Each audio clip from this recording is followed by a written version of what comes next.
Hey, this is Grim from Global AV. Still waiting for host now. Caitlin Salter McDonald has it.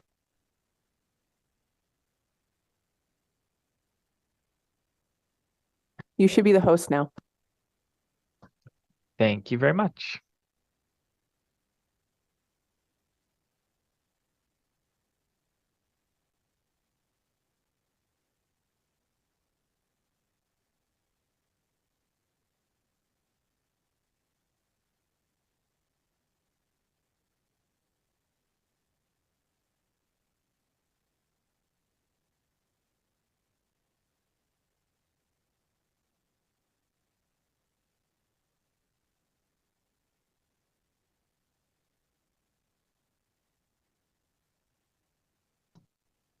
Okay, before I hand it back, any recordings necessary today?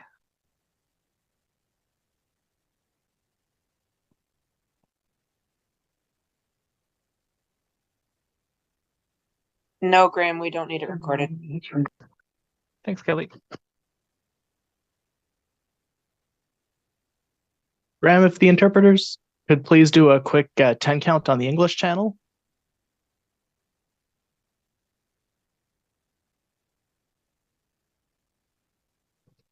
They should be counting shortly.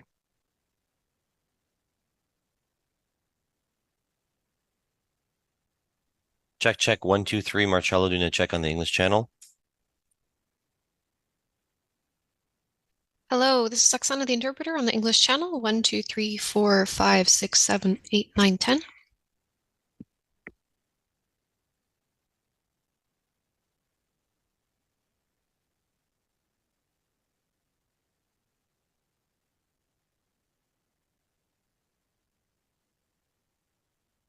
That's good for English. Thank you. Please hold for the French a minute.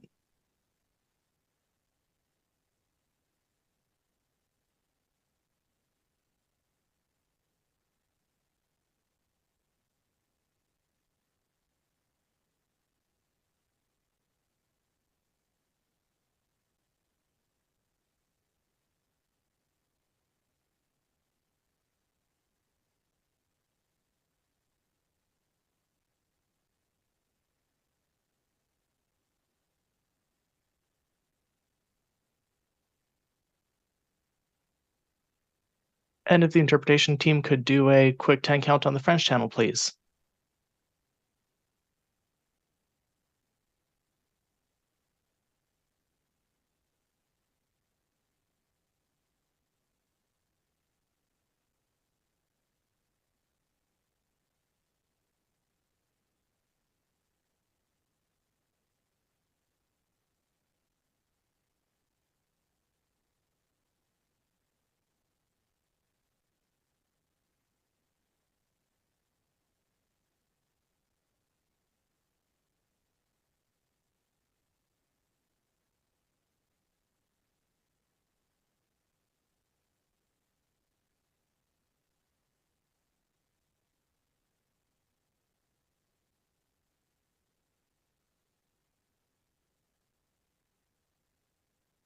That's good for French. Thank you.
No, but, There Oh. you go. oh, sorry. We will start in 1 minute. Let me turn my thing off.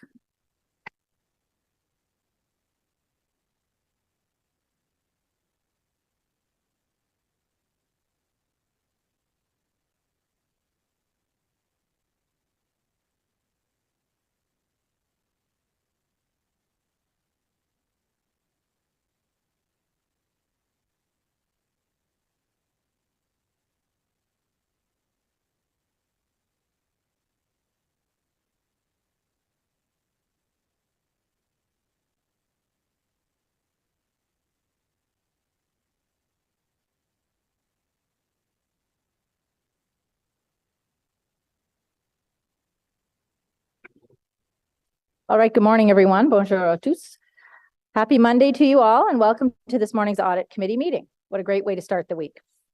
And I will start with a land acknowledgement. As we begin our meeting today, I wish to acknowledge that Ottawa is built on unceded Anishinaabe Algonquin territory.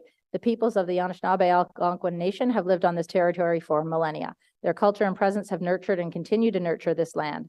City of Ottawa honors the people and land of the Anishinaabe Algonquin Nation and honors all First Nations, Inuit, and Métis peoples and their valuable past and present contributions to this land.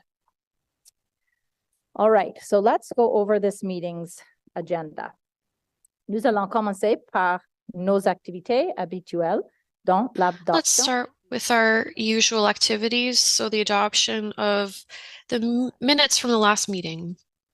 I'm getting corrections over here on my French. The first item will be a verbal update from the Auditor General on the status of outstanding recommendations from past audits. This will be just a verbal update. We'll have questions for the Auditor General from committee members and then questions from any other members of council that are present. Following that, we will allow for questions to staff. That's generally the way we do this. For staff who are participating via Zoom, if you are answering a question, if you can, please turn your camera on. The next item after the first item will be the Office of the Auditor General investigation of allegations related to planning activities for the Conservancy development. Our Auditor General, Natalie Goujon, will introduce the report and we'll have a short 10-minute presentation from Deputy Auditor General Joanne Gorenstein. Following the presentation, the Office of the Auditor General will take questions from committee members and then from other members of council who are present. Following that, you'll be able to ask staff questions as well. Nous allons ensuite voter sur ce point. Next, we will vote on this point. Auditor General's 2024-2025 work plan. Auditor General Natalie Goujon will deliver a 10 to 15-minute presentation on what the Office of the Auditor General has planned for the next 2 years. After the presentation, committee members will be invited to ask the Auditor General any questions, followed by questions from other council members in attendance. Il ne devrait pas y avoir de There questions. shouldn't be any questions for the staff. Then we will proceed to a vote on the tabling of the report. For the next 5 years. The OAG will take questions from committee members, followed by questions from other members of council, and then go on to questions to staff. We'll then vote on receiving the report. We'll follow that up with the Office of the Auditor General's 2024 draft operating and capital budget, as it is budget season. Cette autre présentation sera menée conjointement avec le This whole directeur presentation will be done des finances et des with services the organisationnels. Finances and Organizational Services Department. Questions will follow at the end. We'll have a motion asking that the audit committee receive the report with a recommendation that council consider and approve relevant portions of the 2024 operating and capital budgets. Our final item will be another in-camera audit report on cybersecurity. Nous avons invité tous les membres du We conseil. invite all members of council to participate. Auditor General Joanne Gorenstein and Audit Principal Sarah Parr will deliver a 15 to 20-minute presentation on this report. At the conclusion of the presentation, the OAG will take questions from committee members, followed by questions from other members of council, and then go on to questions from staff. The OAG will have 2 cybersecurity experts on the call. The Auditor General's report will then be received with recommendation that council consider and approve the report recommendation. We will require a motion to go in camera, of course. C'est un programme chargé, alors It's a commençons. very loaded agenda, so let's get started right away. Agenda. I- I'll ask the committee coordinator to do a roll call of all members. Counselor Hill? I see you, Counselor Hill. Counselor Kavanaugh? Present. Counselor Carr, Present. Counselor Kitts, Here. Counselor Hughley. Here. Counselor Lowe, Here. Vice Chair Brown, Here. Chair Curry. Here. You have quorum. Yeah, it's a closet. I mean, I put stuff in it, but I mean, if you had something to hang in there, that's fine. Counselor Hill, we can hear you.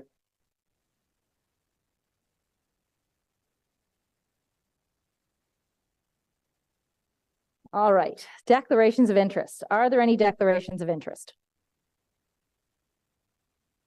Seeing none, confirmation of minutes. Audit Committee minutes 3 from September 22nd, 2023, and Audit Committee confidential minutes 3, September 22nd, 2023. Do I have to do those separately? No?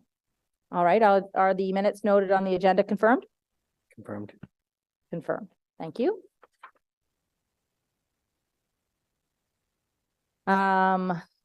Presentations, verbal update, status of outstanding recommendations, motion to waive the rules of procedure is what we will require for this. Vice Chair Brown. Thank you, Chair. Be it resolved that Audit Committee waive the rules of procedure, subsection 83(4)(a), to receive the verbal update from the Auditor General regarding the status of outstanding recommendations at today's meeting and dispense with the requirement to provide a separate written report on this presentation. Is that carried? Carried. Carried. So the Auditor General will provide a verbal update to the committee. There'll be no presentation and no report for this item. Thank you very much, Chair, members of committee. This morning, I would like to provide you with a brief verbal update on our status of previously issued recommendations. We last provided a formal report on this in June of this year, and our next report will be tabled Q1 of next year. So as an overview, since 2018, we have issued 438 recommendations to management, of which 54% have been assessed by my office as closed. 172 of those recommendations we have yet to review. As of September 30th, management is reporting that 28% of those are past due, and 48% of them are awaiting our review. So they are next on our list to take a look at. In each of our updates, we typically identify areas of significant risk that we believe warrant further attention from the Audit Committee. So of particular note, I'd like to highlight that 5 of 6 recommendations that were issued in our in-camera cybersecurity investigation tabled last June are now roughly 1 year overdue. These recommendations are intended to address cybersecurity risks pertaining to a city-owned asset, which were identified in our investigation as high risk and high priority. I raised this issue at our meeting in June, and so I'm raising them again because we have seen little to no progress.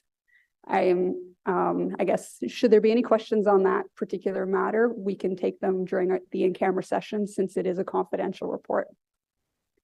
Furthermore, I'd like to highlight a few other items that we had highlighted in June that are still outstanding, and those include 7 recommendations from our 2019 audit of corporate security. These were due in 2019 and 2020. 5 recommendations from our 2019 audit of city estimates.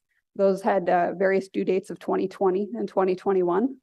And 2 recommendations from our 2019 audit of public works and environmental services contract management. And those had due dates of 2019 and 2020. Lastly, I made a commitment to members of committee and council that I would provide periodic updates on the results or progress with regards to recommendations stemming from the city's response to the convoy protest. So I would like to highlight that 3 recommendations are now past due. So we are working with management on ensuring those are action timely. While not under the Audit Committee's purview, I did want to raise that last week we issued a memo to the Ottawa Police Services Board indicating the completion of all recommendations that were issued to the Ottawa Police Service with regards to the convoy protest. So this, Chair, concludes my verbal update. I'd be happy to take any questions members of committee have. Thank you for that. Thank you very much for that. So questions to staff or the Auditor General, really, based on that information. Councillor Carr. Thank you very much for the update. I guess I'm rather alarmed that we have 28% of recommendations past due, and on some of these matters, such as the convoy, that we have 3 past due, 7 past due in corporate security. From your perspective, is this not rather alarming? Chair, thank you very much for the question. Most definitely. This is obviously why we provide these updates.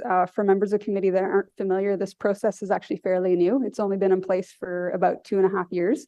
We used to issue full follow-up audit reports, but this was obviously very time consuming. So we implemented a new process that allowed us to come to committee more frequently with updates. So as opposed to not just us auditing, but also what management is attesting, because we can't always get to everything that management is deemed complete or not. So from the 3 that I raised, obviously when we raise issues to committee, it's at this point, it's because we do have concerns.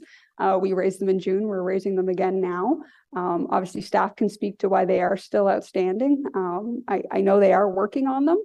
I know they have a lot of varying priorities, and this is obviously kind of generally the response that we get is there's only so many things that they can manage. But yes, we do have concerns. From a convoy perspective, I do know that we are currently reviewing those that are deemed complete. So that's something that's in progress that we'll provide most likely in our Q1 update next year. But I would leave it to management to speak to those particular ones. Can I just ask a follow-up? Are staff generally responsive to the completion of management response action plans or updates on this? Like they're updating that they haven't been able to complete these? Like is there a good track record of actually responding with your office on progress? So every quarter we receive a status update on all the recommendations. So that's something that we work with the city manager's office on, and they're very cooperative from that perspective. It usually obviously takes them roughly about a month post-quarter, and then we try to incorporate that as much as possible into our status updates. That's also why we're providing you a verbal one, because it would have been difficult for us to give you a Q3 results and kind of working through management on those particular updates in writing. When it comes to actually actioning items, obviously they're as responsive as they believe they can be, is my understanding. It's prioritizing what they have on their plate. And sometimes there's other extenuating circumstances, but I would leave them to speak to that. Thank you. You can go back if you have questions for staff, but okay, well, let's do that then. Okay, Vice Chair Brown. Thank you very much, Chair, and thank you, Madam AG. When your office is reviewing all of the outstanding recommendations through the myriad of reports that your office publishes, is there a tracking mechanism that your office uses in the lead up to a recommendation elapsing its timeline? So I guess in plain English, how do you track it? And if it looks like the recommendation is not going to be completed by its target date, is there something that your office does to engage with management to highlight that? So we do have a tracking tool that allows us to understand all recommendations, when their due dates are. That quarterly update that we have with the city manager's office is our ability to follow up with them to understand where they're at, why there's delays. So they do provide us what they believe is a percentage of completion in order to help us better understand where they are at. Are they making progress? So that's kind of the first aspect that we have. And with regards to obviously our reporting mechanism is what we utilize to flag that to members of committee when we start having concerns. I do state these percentages are management's attestation. That number might actually be higher. There are instances where we'll go review items that management indicates is completed and we deem them to only be partially complete. So this is a management attestation from that perspective. Thank you very much. Thank you, Chair. Councillor Kavanaugh. Thank you, Chair. I'm wondering, in terms of the ones that are not done yet, do you prioritize them in terms of, this one is particularly must be done, or like, do you have a rating system? Thank you, Councillor. Well, I wouldn't say we have a rating system per se. Obviously, the longer overdue they are, the more concerned we get, because for multiple reasons. One, they're not addressing the risk timely. Two, as time goes on, our recommendations may become more irrelevant as time goes on, procedures may change. So what needs to be implemented in order to address the risk that was originally addressed could change. So it actually becomes more difficult for us to follow up on, because management may actually implement their action plan, but it may no longer be addressing the risks that we had identified originally. Okay, I can see times change, and does that lessen the importance of it? I have to have an example, I guess, in my head, but I don't. And I don't know if it's fair to ask you for an example.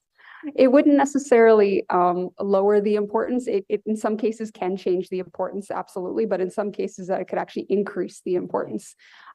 We review the ones that are outstanding, and we highlight the ones that we feel are the most pertinent. So for example, this morning I've highlighted our in-camera cybersecurity investigation.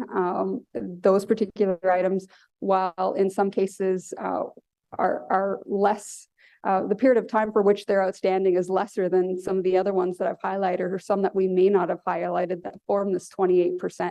Those are significant. So based off of an internal risk assessment, that's how we bring them to your attention. Thank you. I think we all appreciate as counselors that having this update, this is really important to have those continuously. Thank you. Thank you. Questions for staff? Councillor Carr? Thank you very much, Chair. I think I'll just ask Mr. Rogers, I guess you're here for Wendy today. If you can just comment on your views on the fact that we have 28% of our recommendations past due dating back to 2019, and for those specific audits that are really important, you know, on the convoy and corporate security, where we have so many recommendations past due, you know, considering the need for transparency and accountability, if we can just get a comment on any sort of commitment that the city has to completing those recommendations, implementing those recommendations. Yeah, through the chair. So we appreciate, we work closely with the OAG's office, and we do understand those that are outstanding. There's a number of elements that kind of impact the delay. If I look at something like the city estimates audit as an example, those recommendations that are outstanding there are directly linked to the long-range financial plan updates for transit and those for solid waste and some of the other rate reviews. Both of those, obviously the transit one's significantly impacted through the pandemic. So that kind of changed our plan in terms of how we approach those. We are still working towards addressing those, but those will be delayed because we just kicked off the rate review as an example. That will go into 2024 and into 2025. The other long-range financial plans were delayed with some new provincial legislation with the asset management plans. So they were shifted a little bit. Obviously, from a transit perspective, we're updating committee and council on a regular basis. We provide an update in September with the long-range financial plan. So those are examples where those were kind of what I would say delays outside of the control of management and staff. We do review all the audit recommendations on a quarterly basis, as the OAG had referenced. Overall, I think if you look at the total, I think we're roughly just over 90% complete or on track to complete when we look at all of the things that's left to be done. So there's a number of things that we continue to review, but there are things, I mean, the pandemic is not an excuse, but they clearly delayed some of our approaches in terms of reprioritizing. Maybe Kim and Beth can speak a little bit on the corporate security, but again, these audits were also impacted with things that kind of beyond our control, with the convoy, the continuing protests, et cetera. So it kind of changes our process in terms of closing these off, but we still are committed to finalizing and closing those off. And I'll just ask a quick follow-up. You know, this week we're discussing budget. Like, do you feel that there's adequate resources in the city to address these key elements that contribute to better accountability and transparency in the city? Do you feel that there's adequate resources that we can meet these items? Chair, I would say 100%. I do. Again, if you look at the landscape in terms of the things that we've had to deal with as a city, shifting, reacting over the past 2-3 years, obviously a number of these audits were pre-pandemic. So when you look at how we had to adjust to the pandemic, the impacts of the convoy, operationally, we had to shift it, Direco, tornado. So all those elements kind of shift. So we kind of look at it from a risk-based approach where We do take it seriously that they're outstanding, but some of these outstanding components are what I would deem somewhat administrative in form. So obviously our priority is going to be focused on operational issues first, but we still continue to work towards that. So from a resourcing perspective, there's not a gap there. It's just the nature of what we've had to deal with in terms of the continuous one-off events that we've seen in the past 4 years. Thank you. Councillor Hill? Thank you very much, Chair. I guess my question for management would be, when you identify that you're going to be deficient on one of these timelines on a program, is there a mechanism with which you indicate what is achievable in terms of timeline, or does it simply get a blown timeline and it sits in isolation? Because to me, I would think that as soon as we identify that we're going to potentially miss a deadline, that we would identify a modified work plan, and in that we would have an identified timeline that we assess that we would be completed. Is that a correct assessment of kind of that thought process? And if it's not, is that something that we could perhaps work towards so that we have a fairly granular understanding of how we're going to get these projects done? Over. Chair, that's a good assessment. So I'll cite the example of the city estimates again, because both those 5 recommendations are really predicated on, again, provincial legislation for the asset management plans and the challenges that we're facing with transit. So we provided revised timelines.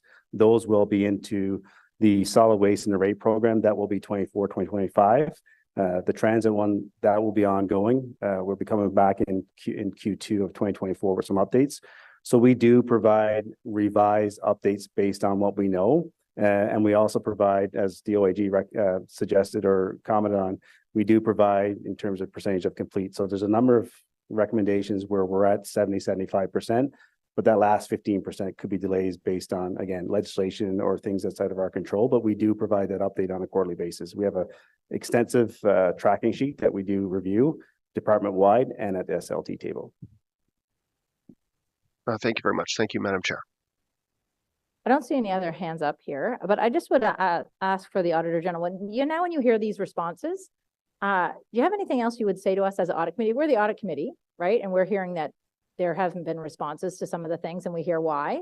Is there anything else you want to say to us now? Thank you for the question, Chair. I think it would just be putting everything into perspective. So while I understand Cyril's comments with regards to, waiting for things like the long-range financial plans, some of these, had they been done when they were scheduled to have been done, wouldn't be reliant on a plan that's issued a few years down the road. And generally, those are taken into consideration when they provide us with a management response. They're the ones that provide the time frame for which they can respond within. So when it comes to those types of items, I'd say context and perspective is really important. Others, if you go back to some of our past follow-up updates, our reports that we had provided, we did take into consideration the impact of the pandemic. But after 2 years, we decided internally that was no longer a rationale or a justification for recommendations to not be completed. All right, thank you for that. I mean, and as the audit committee, we hear this from you and we hear a response from staff and we hear you're saying, okay, but we already took that into consideration. So now what? So then what do we do with that as the audit committee? Chair, what I could say is from our perspective is we'll continue to update. We'll continue to highlight what we think are high risk. Those are where I would say the additional attention and importance are warranted, specifically the cybersecurity investigation. Those are ones that concern me and ones that I think should concern the audit committee as well. Okay. It's not like we can say no TV, after school, or take away your cell phone or anything like that. Eh? Okay. Thank you for that. We will follow along. All right, so that was just a verbal update. So now item 5 is the Office of the Auditor General, investigation of allegations related to planning activities for the Conservancy development. So we have a presentation. Thank you very much, Chair. So this morning we would like to present to you the results of an investigation of allegations related to planning activities for the Conservancy development. And these are allegations that we received through the Fraud and Waste Hotline. Next slide, please. I'd like to now pass the presentation over to Deputy Auditor General Joanne Gorenstein.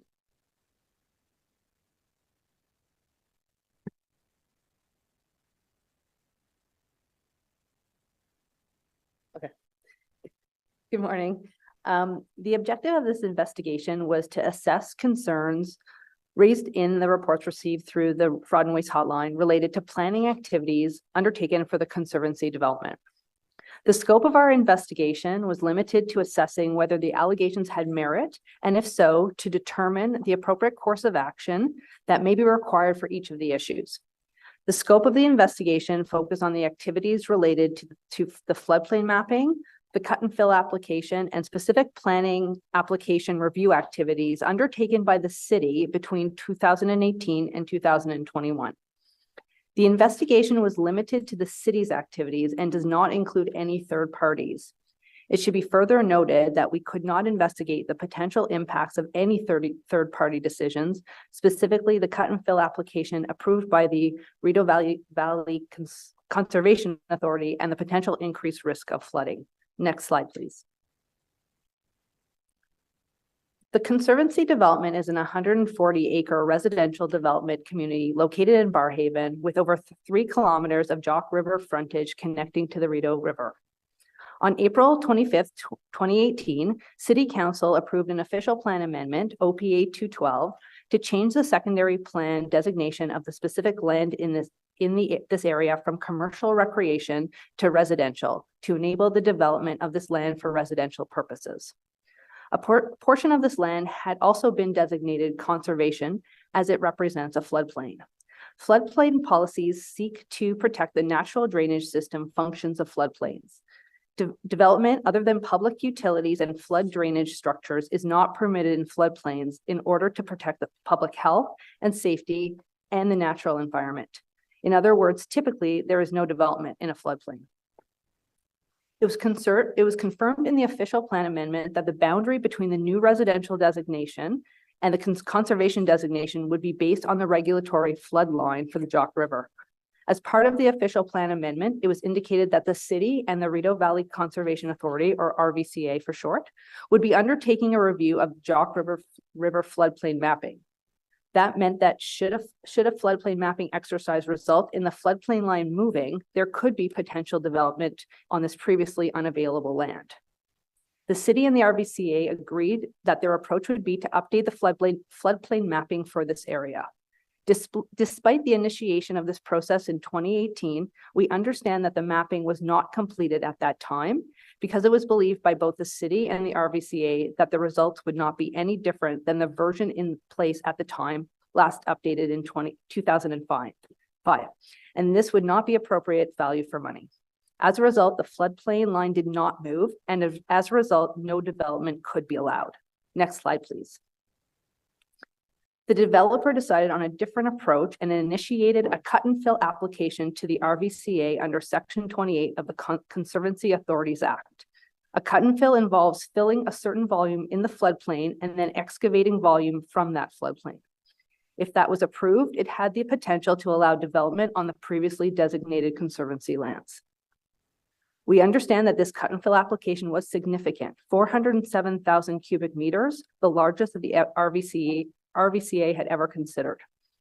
Because this application was of significant magnitude and would not be a balanced cut and fill, specifically filling more than cutting, it required the approval of the organization's executive committee.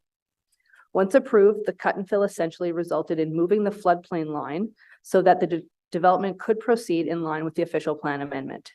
It should be noted that the cut and fill was approved by the RVCA with specific conditions, including the design and implementation of a monitoring plan over a 10-year period for any potential adverse conditions and erosion as a result of the cut and fill. Next slide, please. Our investigation resulted in 3 findings. The first finding relates to the floodplain mapping initiated in 2018. As previously mentioned, in conjunction with Official Plan Amendment 212, the RVCA and city agreed on a process to update the floodplain mapping in the area. At the time, there was consideration that should an updated floodplain mapping result in a lower floodplain than the baseline flood line established in 2005, this could result in the flood line changing.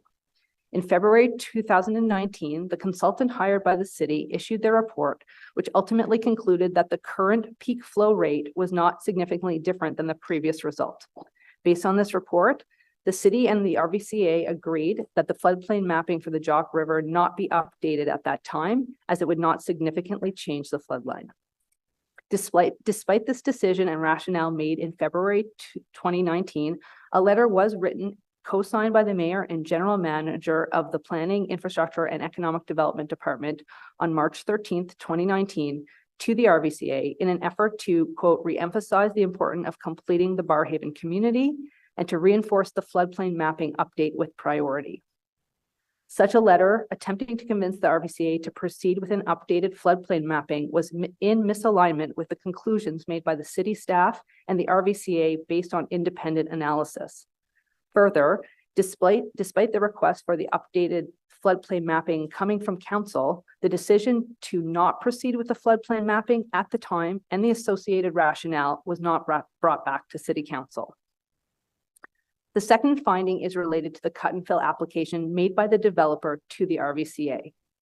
As noted, due to the significance of the cut and fill application, it was subject to a hearing before the RVCA's executive committee, in accordance with their policies for applications that cannot be approved at the staff level. We understand that the RVCA requested a letter of endorsement by the city for this cut and fill application. On November 7th, 2019, a letter was written by the Director of Planning Services within the Planning, Infrastructure and Economic Development Department to the RVCA confirming the city's support for the approval of the cut and fill application. It is not the city's role as part of the planning process to endorse, support, or advocate for a developer's application with another regulatory body such as the RVCA. It was confirmed that the issuance of this letter was a violation of departmental process, as this external communication was not signed off by the general manager. We believe that the letter from the city contributed to the RVCA's executive committee approval of the cut and fill application, which was not appropriate for the city to have issued. The last finding relates to the master infrastructure review as part of the application review process. Once the RVCA had approved the cut and fill permit and the development application could proceed, work was required to address the infrastructure and servicing of this new development. For a brand new community, a master servicing study would lay out the options for servicing the community. Because this land was never expected to be developed, a master servicing study was never performed for this land. So an alternative, the master infrastructure review, was proposed by the developer and agreed to by the city. This addressed the planned approach for drinking water, stormwater, and wastewater for the development. The master infrastructure review undertaken by the developer was subject to a detailed review as part of the city's application review process. Within the asset management branch, a team of experts was in place to participate in the development application process and conduct the review of the servicing plans because of their expertise and their role within the city infrastructure, and because it is the asset management branch who becomes the manager of these new assets that are inherited from the developer. We understand that while the standard process would have the asset management branch conducting this review of the developer's master infrastructure review, due to certain complexities, management within the planning services made the decision to hire a third-party consultant for this work, and the asset management branch was removed from the file. Interviews with representatives from the asset management branch indicated that it was surprising that management outsourced the review and confirmed that despite this, they were informally asked for input because of their specialization and expertise and to bridge gaps in the understanding of the consultant. Interviews with others involved in the application review process also confirmed their surprise that the asset management branch did not conduct the review and indicated that from their perspective, asset management branch staff take a longer-term view as compared to an external consultant who would have a shorter-term technical perspective. This was even more critical for this particular file because the stormwater management approach being proposed by the developer was not the traditional approach the city was accustomed to. Removing key city representatives with the applicable technical skills and perspectives from the application review process increases the risk that the equipment and processes being proposed by the developer may not be in the best interest of the city. Our report made 3 recommendations and they were all accepted management. Next slide, please. If it pleases the chair, we would be happy to take any questions committee members may have related to this investigation. Thank you. We have two delegations first that we're going to go to. So we'll listen to the delegations and then there'll be questions to you. Thank you. Our first delegation is Mr. Doug Janssen. I believe he's online here.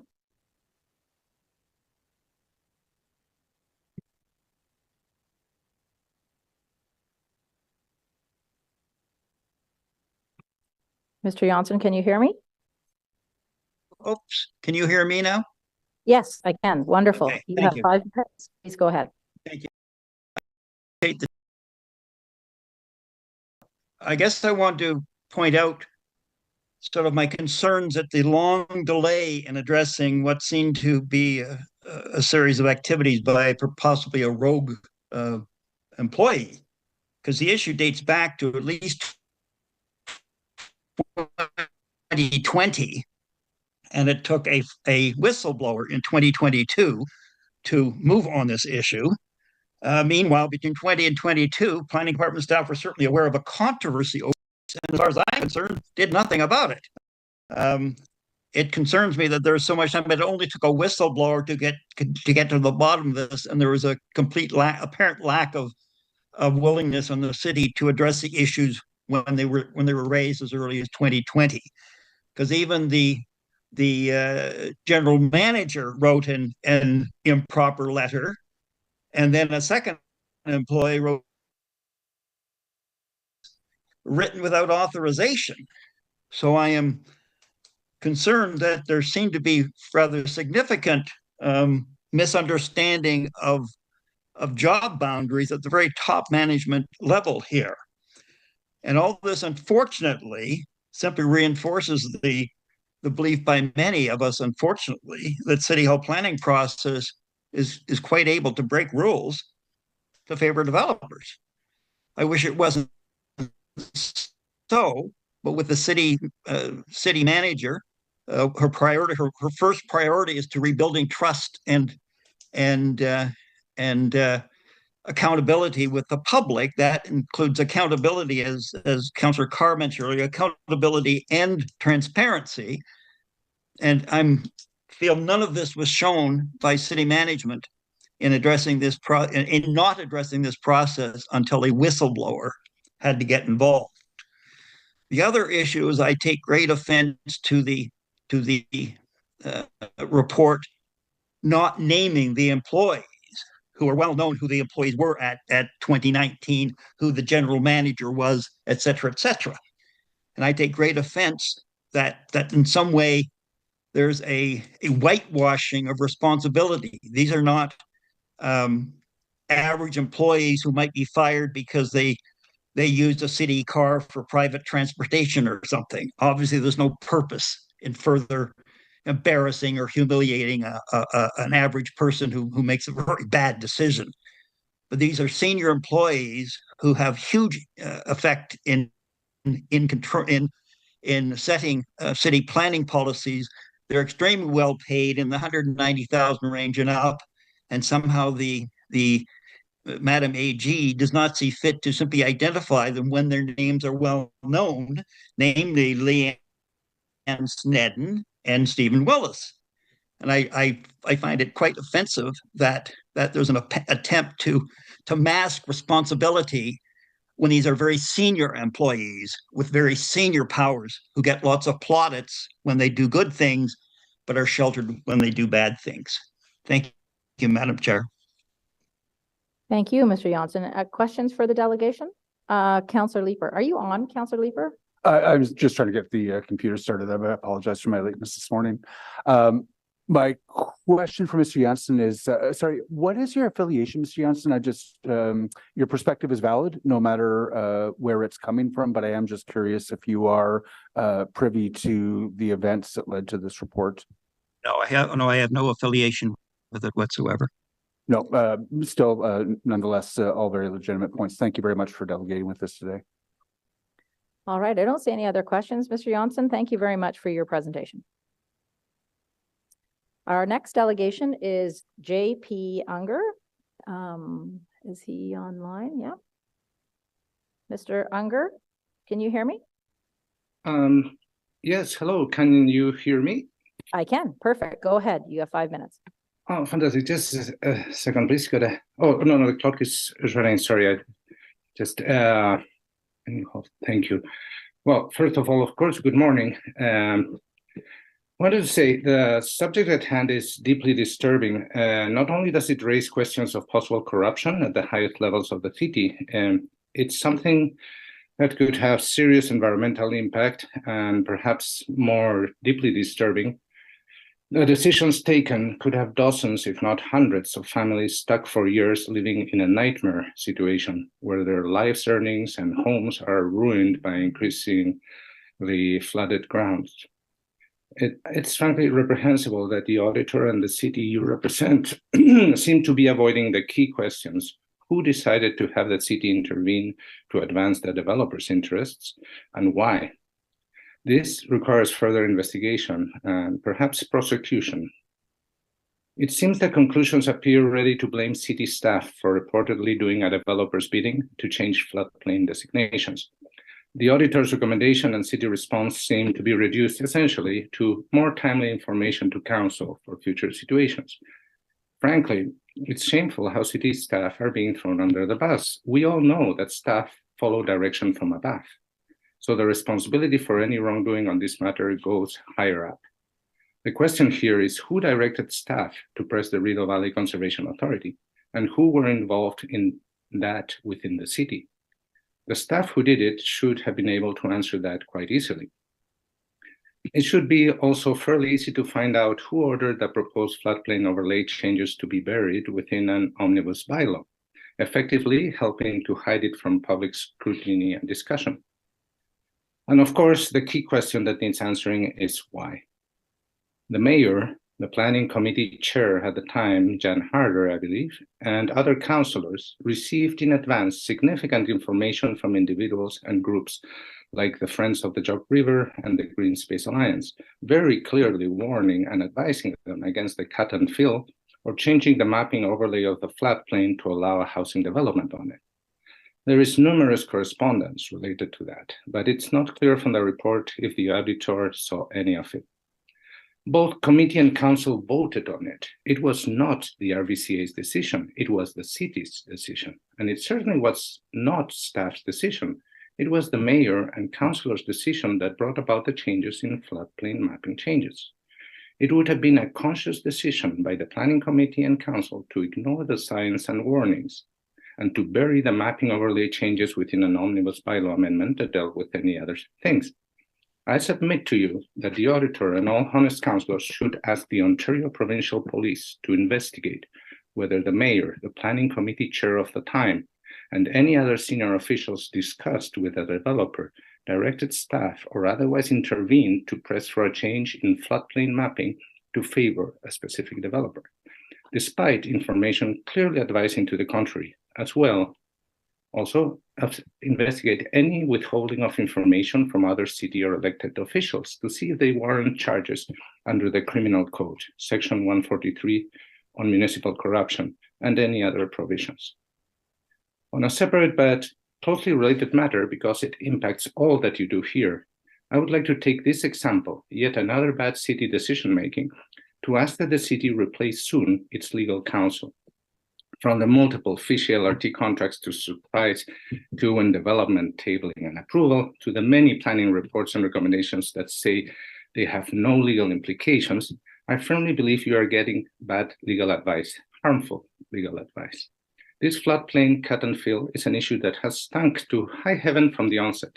And this very limited investigation and questionable recommendations, frankly, it continues to stink badly. So to conclude, please start moving to replace the city's legal counsel, and please ask the Ontario Provincial Police to investigate, to its ultimate consequences, any potential criminal involvement of elected and senior city officials in discussions, orders to staff, representations made by the city, and any withholding of information from other elected or city officials that may have been done in order to obtain approvals meant to favor a private development interest. That's all. Thank you. Thank you, Mr. Unger. Any questions for the delegation? No. Thank you, Mr. Unger. You can listen to the rest of the questions that we may have for the Auditor General. Okay, thank you. All right, so questions for now, the Auditor General.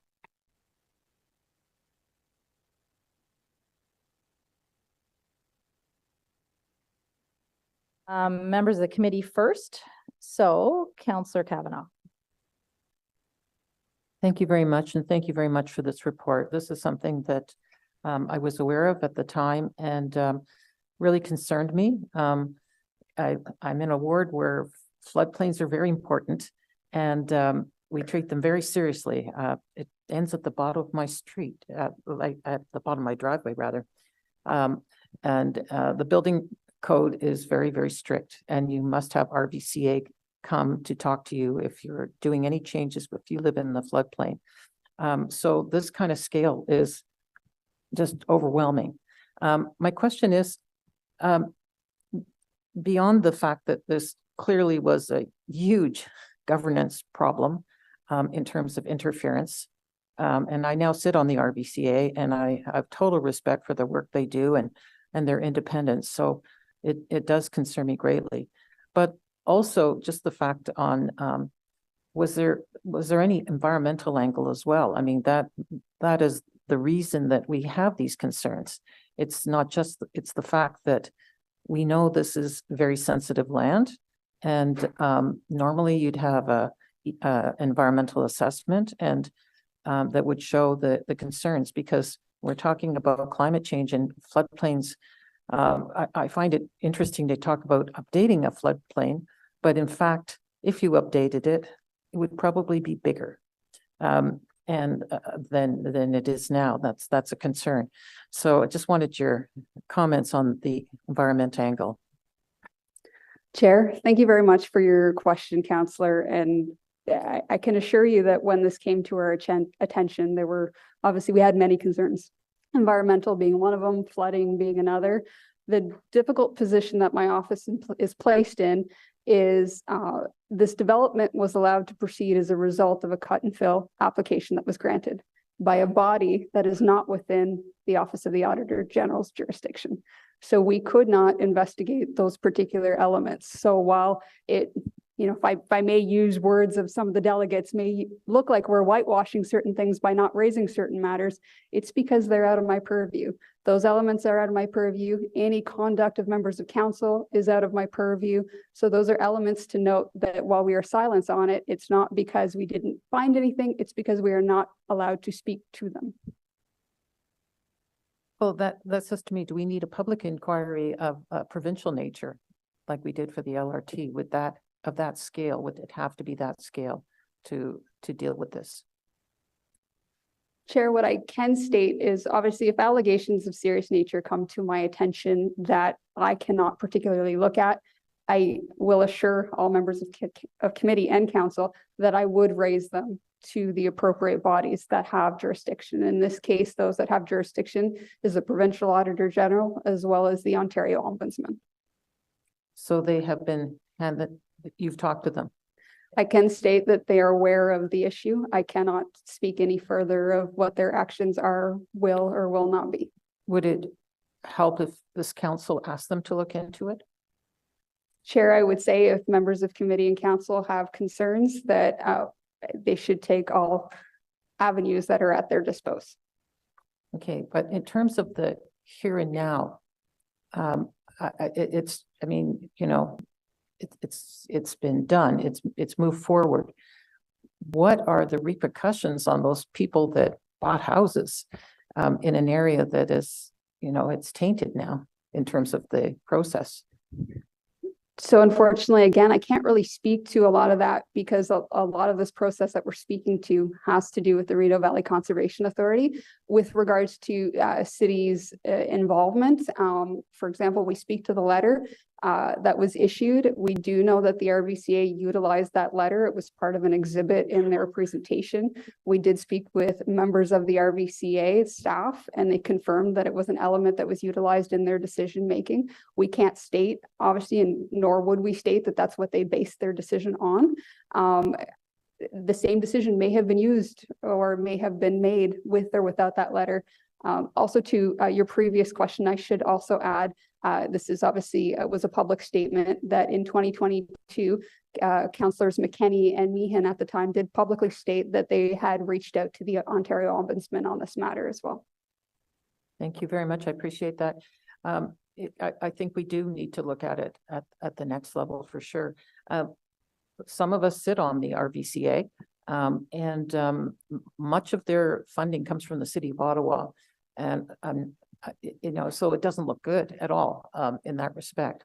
I mean, it's an independent board and it's mixed, but I do have concerns about their reputation because I have highest respect for the RVCA, and I feel very concerned that this could damage them. Thank you. Thank you very much. Councillor Leeper, you had your hand up in real time first before these speakers here. So until you got on, so I'm going to go to you if that's okay with the other speakers. That's great. Thank you very much, Chair. So I'm concerned about moving forward. I'm concerned about what's happened, but you know, you've gone about as far as you can go with respect to this. Would it be fair to, I just want to make sure I understand what is at stake here. Would it be fair to say that a member of city staff spoke on council's behalf without authorization to sway the RVCA to extend that cut and fill permit? Is that accurately put? Chair, I do not think I could state that. What I can state is that members of the Rideau Valley Conservation Authority made a request of city staff to issue a letter of, I guess we could say, of endorsement or support on the project. And that was provided, and that was not cleared through the general manager of planning at the time. I've been trying to pull the letter up that was sent. I apologize again for coming a little bit late this morning, but that letter did speak to council's support for this project, I think. Chair, yes, that is correct. It spoke to council's support. Now, staff have indicated to us that the support that is being referenced in the letter is OPA 212, so the official plan amendment 212. That being said, the letter in question is entitled linked to cut and fill application and speaks to a cut and fill. So from our perspective, one could clearly read from it that council was supporting the cut and fill application. And council had never taken any votes, and nor would it take a vote ever to support a cut and fill application. Chair, it is my understanding that that is a correct statement. Okay. So the recommendation tied to staff inappropriately putting forward a letter to the RVCA is what? What is your recommendation for how we avoid that in future? First and foremost, we indicated that any form of letter of endorsement coming from a staff member is inappropriate. Staff are here to work at the direction of council. They are here, and in some cases might advocate other levels of government for funding for established programs and services. When it comes to advocating or endorsing a specific actions of a developer, in our opinion, that would be highly inappropriate. It's not part of their responsibilities, nor does it allow for kind of an independent, unbiased process. So we have recommended, obviously, that there be a policy stating that this does not occur. To the best of our ability, that's what we can direct. When it comes to members of council, again, what members of council choose to do from issuing letters of advocacy or endorsement is outside of my purview. You've named what I'll characterize as the wrongdoing. But is naming, I'm concerned that naming is insufficient to dissuade those behaviors in future when incentives or you know, it's how to get things done come up. Have you recommended to us everything that you feel we should be doing to try to avoid this situation in future? Chair, to the best of our ability, I believe we have with what's within our office's purview. We've outlined what is considered to be inappropriate behavior. We've outlined the importance to bring issues back to members of council based off of direction that has been provided. First and foremost, in our opinion, that was one of the major issues here is council was under the assumption that there was a certain process that was ongoing. And if I'm correct, nothing was brought back to committee until and I'm looking to the deputy here, it was either later 2021 or into 2022 with regards to this effect. And obviously the cut and fill application was granted in 2019. Is there the potential to require that any staff letters that go to third-party bodies like the RVCA, maybe they're characterized within a certain set of parameters, are required to be sent to committee chairs prior to being sent, for instance? It's a very good question. Probably not. I'm not the best person to answer that with regards to responsibilities. Obviously, you delegate to staff the authority to do their work. I wouldn't want to recommend something that would bog down a process, but I'm also not familiar with how often members of staff are issuing these types of letters in the first place. In our opinion, we don't believe they should be issued unless, obviously, as I mentioned, there's instances where staff will work with other level of government from a funding perspective. But if you're endorsing a certain action, I think that's up to, you know, the provincial bodies to do as they wish. And if members of council have opinions, I think that's where they could be shared. But I actually look to my deputy to see if she's got any other thoughts on that. I guess, thank you for the question. I would agree with the Auditor General's comments. I think I agree. I wouldn't want to bog things down. I think our recommendation was that there is, like, the endorsement doesn't happen. So that kind of activity would never happen. And anything that's, you know, on the line, at the, whether it's a general manager or the city manager's office, would have to make that judgment call as, you know, as the lead of the administration of the city. A final question. Thanks for your indulgence, Chair. To what extent, Ms. Goujon, do you talk to the city manager at any kind of length about the reports that you are issuing, and how is it made clear to the city manager, who makes it clear to the general managers, that these kind of, and forgive me, I'll use my characterization, inappropriate speaking on behalf of council in order to sway third parties to take certain decisions is absolutely inappropriate? Chair, so obviously when it comes to any audit report, we have a pretty detailed process, and the city manager herself and her office are involved in every stage of the process. From the minute that we provide a debrief of all issues to the draft report to the final report, they're involved in all stages. Furthermore, I meet with the city manager on a monthly basis, so I keep her abreast of issues as they arise. And most recently, for example, our in-camera report that we're going to present later this morning, we actually had a one-on-one debrief with our consultants on. So depending on the nature of the issues that are brought to our attention, the city manager is involved in all steps of the process. Thank you. Chair, thank you very much. Thank you very much. Councillor Carr. Thank you very much. Obviously, I found this a little bit disturbing. I wasn't on council last term. Curious, you know, recommendation 1, I believe, I do have it open in front of me, was with respect to the general manager, PRED, should ensure key decisions and or results associated with directions from city council. Oh, sorry, no, recommendation 2 about establish a formal policy outlining that the city does not take an advocacy or endorsement position for any developer or development as input into a third party's decision-making. I guess my concern is we have this case here. A couple of weeks ago in the Environment Committee, we were discussing a case where there was a letter that went to Enbridge Gas to the Ontario Energy Board, which is, from my understanding, a third-party tribunal. To me, it seems that it's the same thing where there's interference with a third-party decision maker. Are we confident that the recommendations in this report are sufficient enough to prevent against issues like this in the future, and the fact that we've had 2 of these instances come up in the past couple weeks? Like, you know, I understand this was reported through the Fraud and Waste Hotline, but do we really have any idea of the scope of activity that is actually occurring within the city?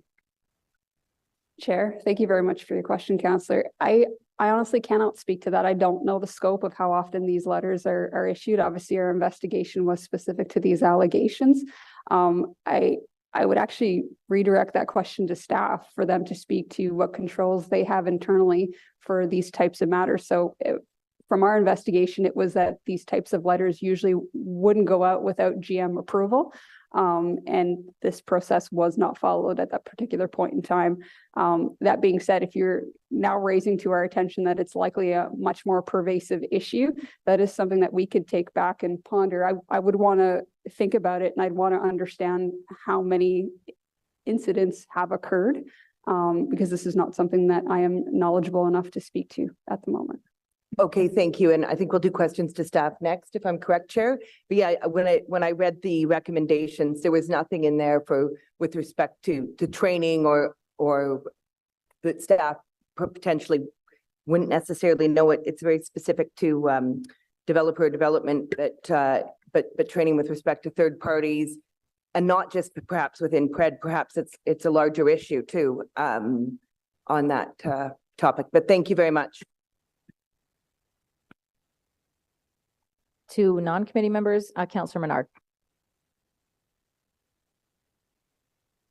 Thank you very much, Chair. And I'm not feeling well today, so sorry about my voice. I don't think anybody really wants to see me either. But I just wanted to ask a little bit about one of the sentences in the report from the AG, and it spoke about the letter attempting to convince the RVCA to proceed with an updated floodplain mapping was in misalignment with conclusions made by city staff and the RVCA based on independent analysis. I'm wondering if you could just expand on that a little bit, that the letter was trying to convince the RVCA to do something that previous conclusions by city staff and RVCA had found the opposite of. And then I'll just want to go into the management responses and the timing of those responses based on the start of the meeting, Chair, and when we were talking about response to certain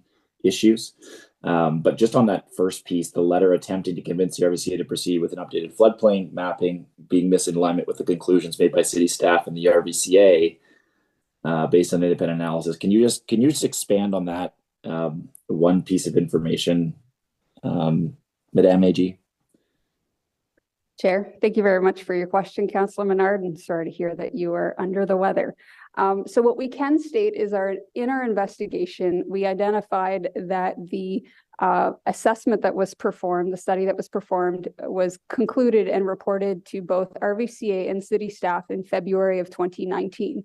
Meetings were held by staff and members of the RVCA, including exchanges of emails that had resulted in a conclusion that no update to the floodplain mapping would be performed. Then there was a letter issued by the mayor as well as the GM at the time of planning with regards to moving forward with the floodplain mapping. So what we are able to conclude is obviously that letter is not aligned with decisions that were made internally from city staff and members of the Rideau Valley Conservation Authority. Obviously, the general manager and the mayor are no longer here. I cannot speak to the intent of that letter. I can only speak to the facts that we have and that they do not align with each other. We do not understand why a letter would have been issued to move forward with a floodplain mapping when an internal decision was made a month prior to not move forward with it. Okay, thank you for that. That's helpful feedback and information. I want to, just because another councillor asked about comments made to the OEB, for example, I want to make sure we're differentiating, because we have staff expertise on site that do speak to RVCA applications all the time, right? So they are. We also do this with other boards. For minor zoning amendments, for example, council won't be involved in those, but staff will issue a report with recommendations to those bodies.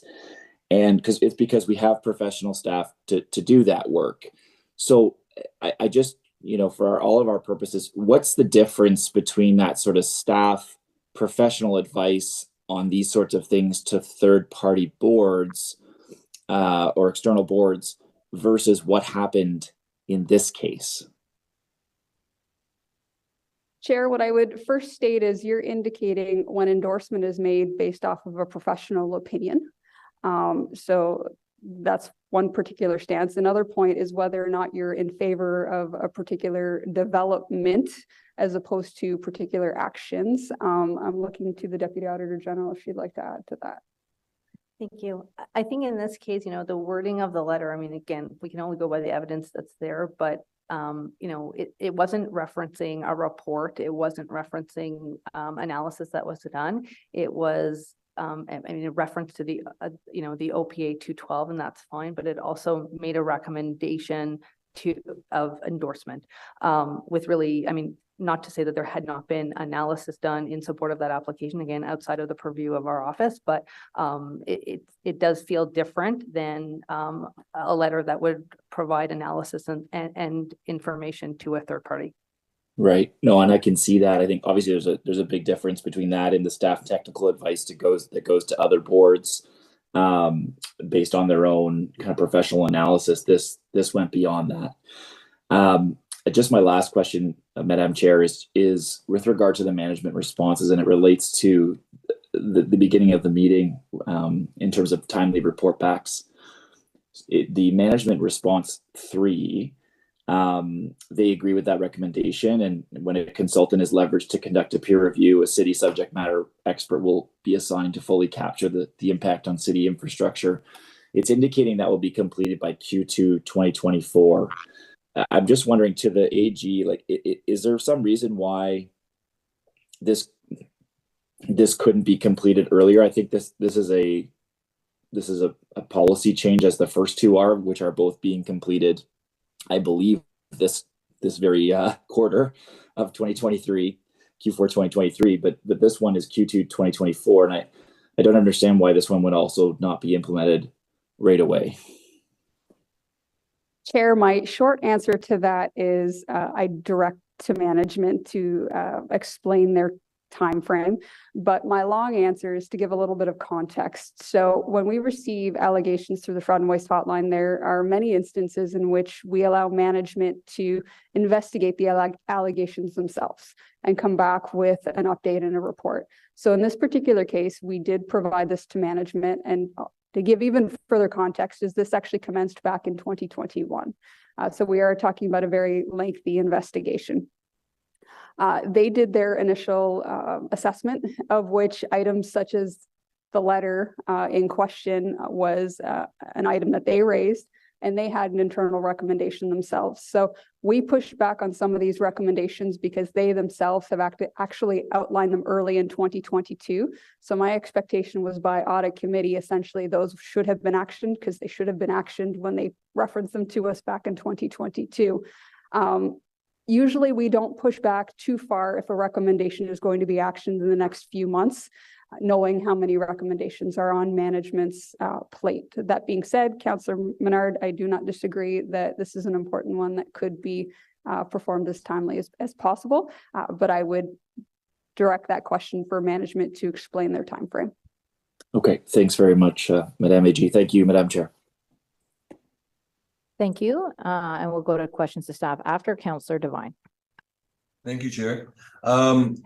Thank you to my colleagues for your questions. I certainly look forward to hearing more questions from the committee and from my colleagues on this matter. This is certainly a matter that has the city's attention. Once again, important questions about accountability and transparency, and the question of the potential for competing interests between private interests and environmental concerns is raising its head. And I think this is certainly a time that the city is watching. I've got 3 areas of questions, one pertaining to current and potential risk, and then questions pertaining to accountability and transparency.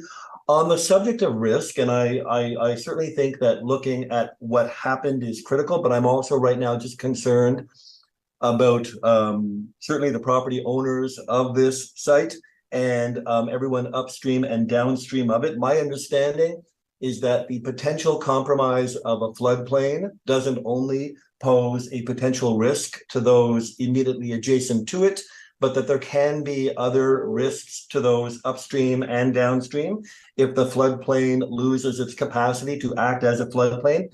And so my question to the auditor, and this may be very much outside the scope of your investigation, was it at all within your investigation to pursue and or recommend any further investigations of the viability of the floodplain post cut and fill application, or is that outside your purview?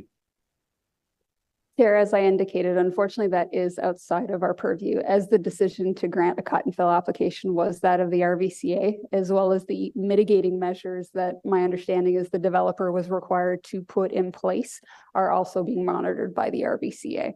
So our hands are unfortunately tied from that perspective.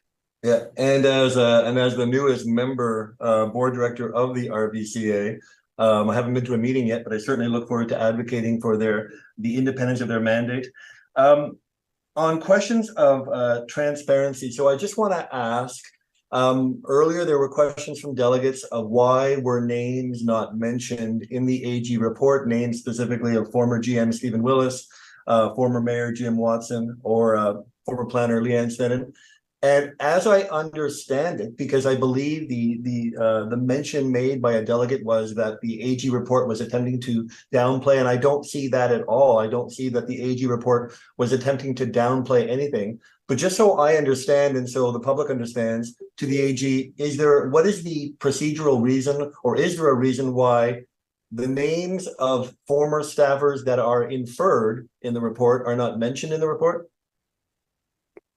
Chair, I guess I'd like to highlight to members of committee, generally speaking, we don't even put titles in our report. We say staff, and we do so for a reason. We do so because we want people to be forthcoming with us when we do investigations or we do audits.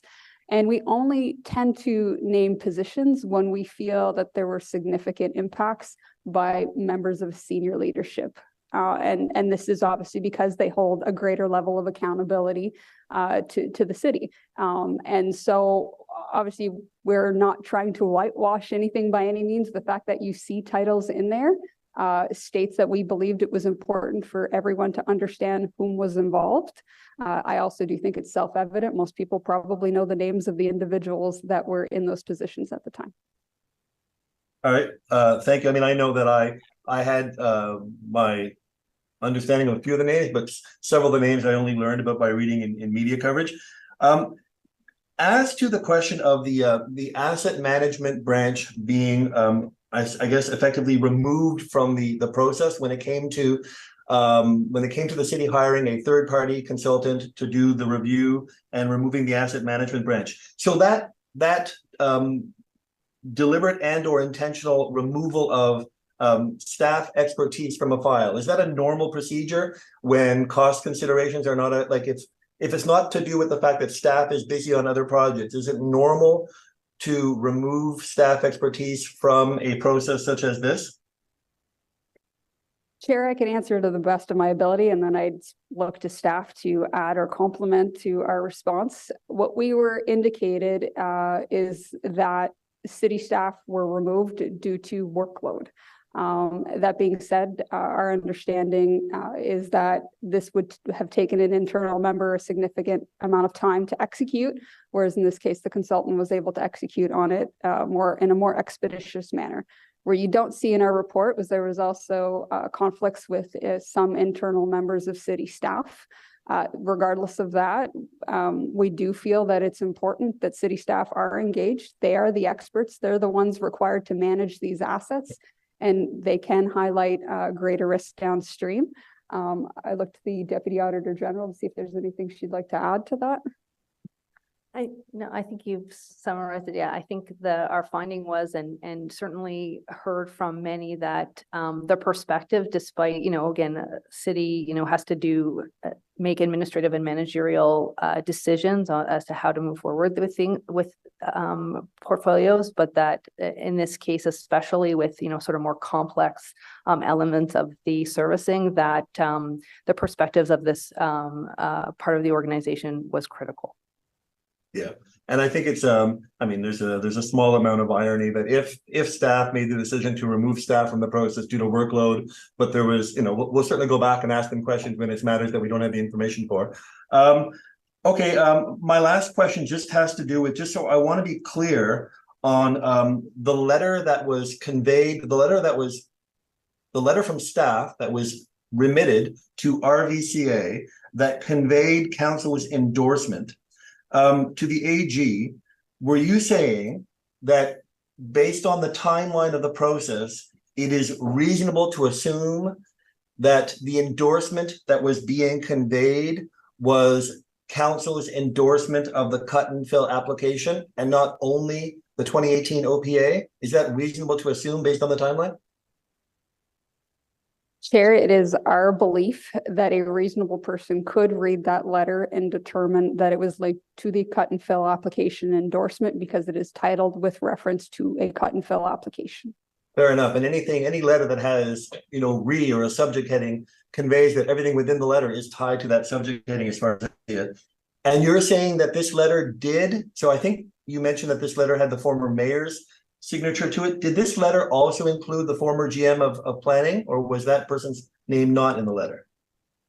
So Chair, just to ensure we don't confuse items, there are two letters. So there was a letter that was issued, and Joanne, correct me if I'm wrong here, in March of 2019 that was signed by the then mayor and then general manager of planning, supporting and endorsing the continued actions of the completion of the revised floodplain mapping to the RVCA.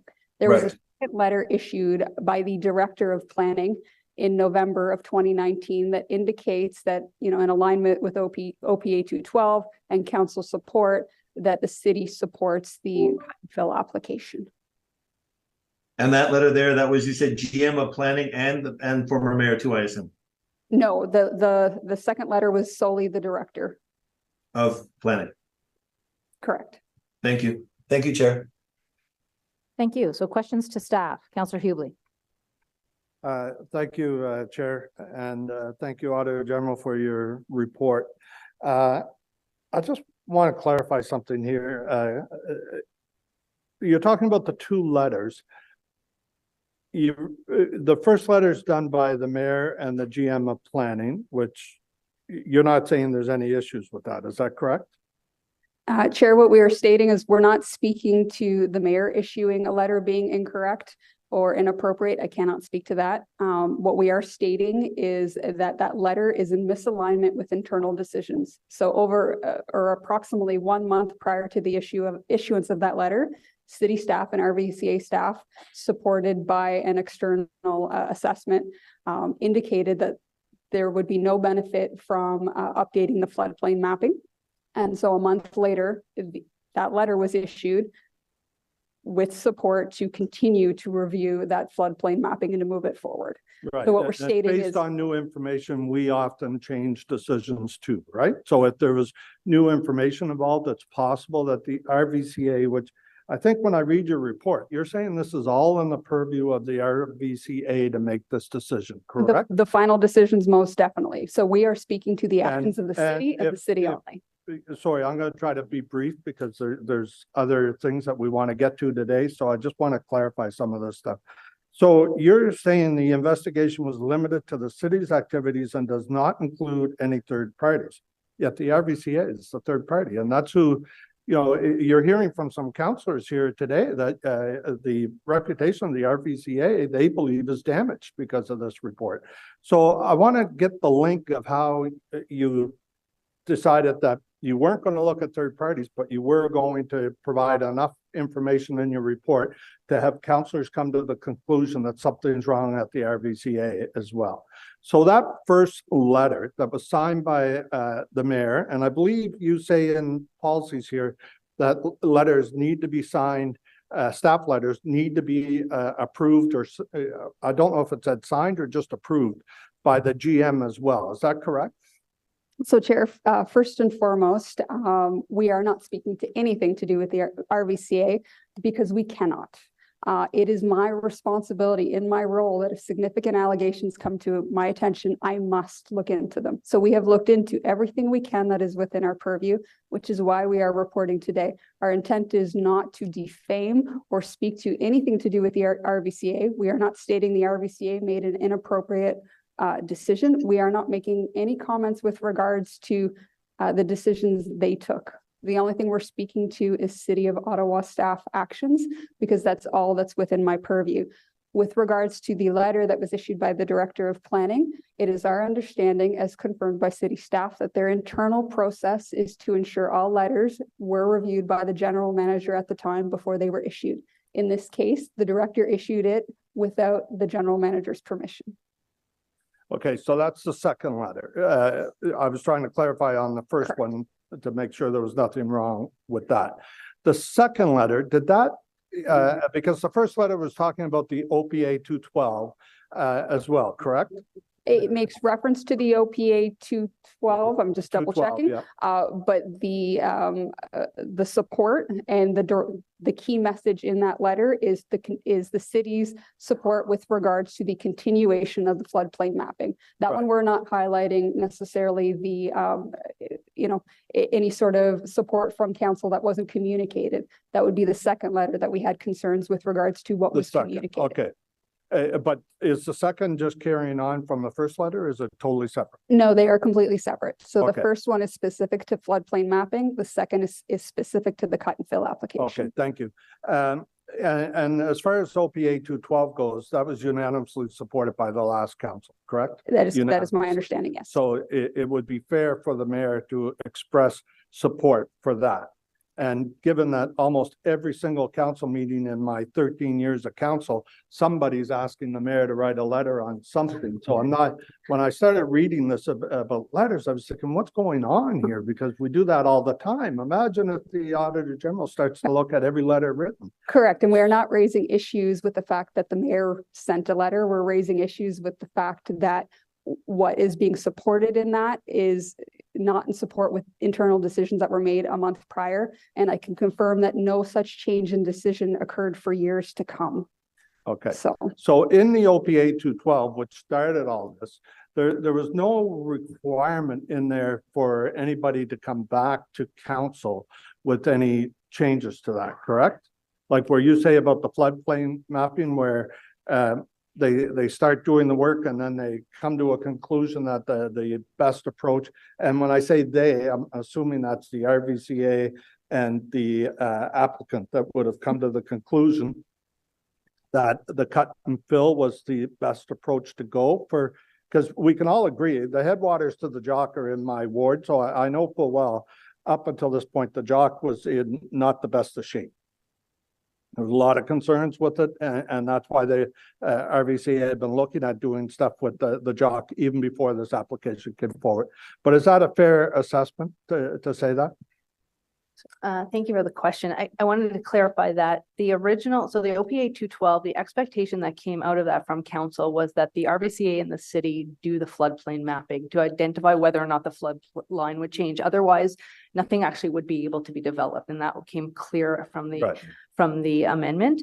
And it was, so the city and the RVCA was charged and they agreed to start that process when they had hired a third-party consultant to start that initiation, did phase one of that. The preliminary information that, as we understand it, they came back was there was going to be no major significant change in the flood lines. And so to go forward with this wouldn't change anything. So that was that's what the decision that had been made by internal staff and RVCAs from the documentation we've seen in consultation with the external consultants. So that's where we thought there was misalignment because a month later there would be no reason to try to convince the RVCA to continue with the floodplain mapping when this information had already come to light. And in fact, at that time, it didn't continue, even with that letter.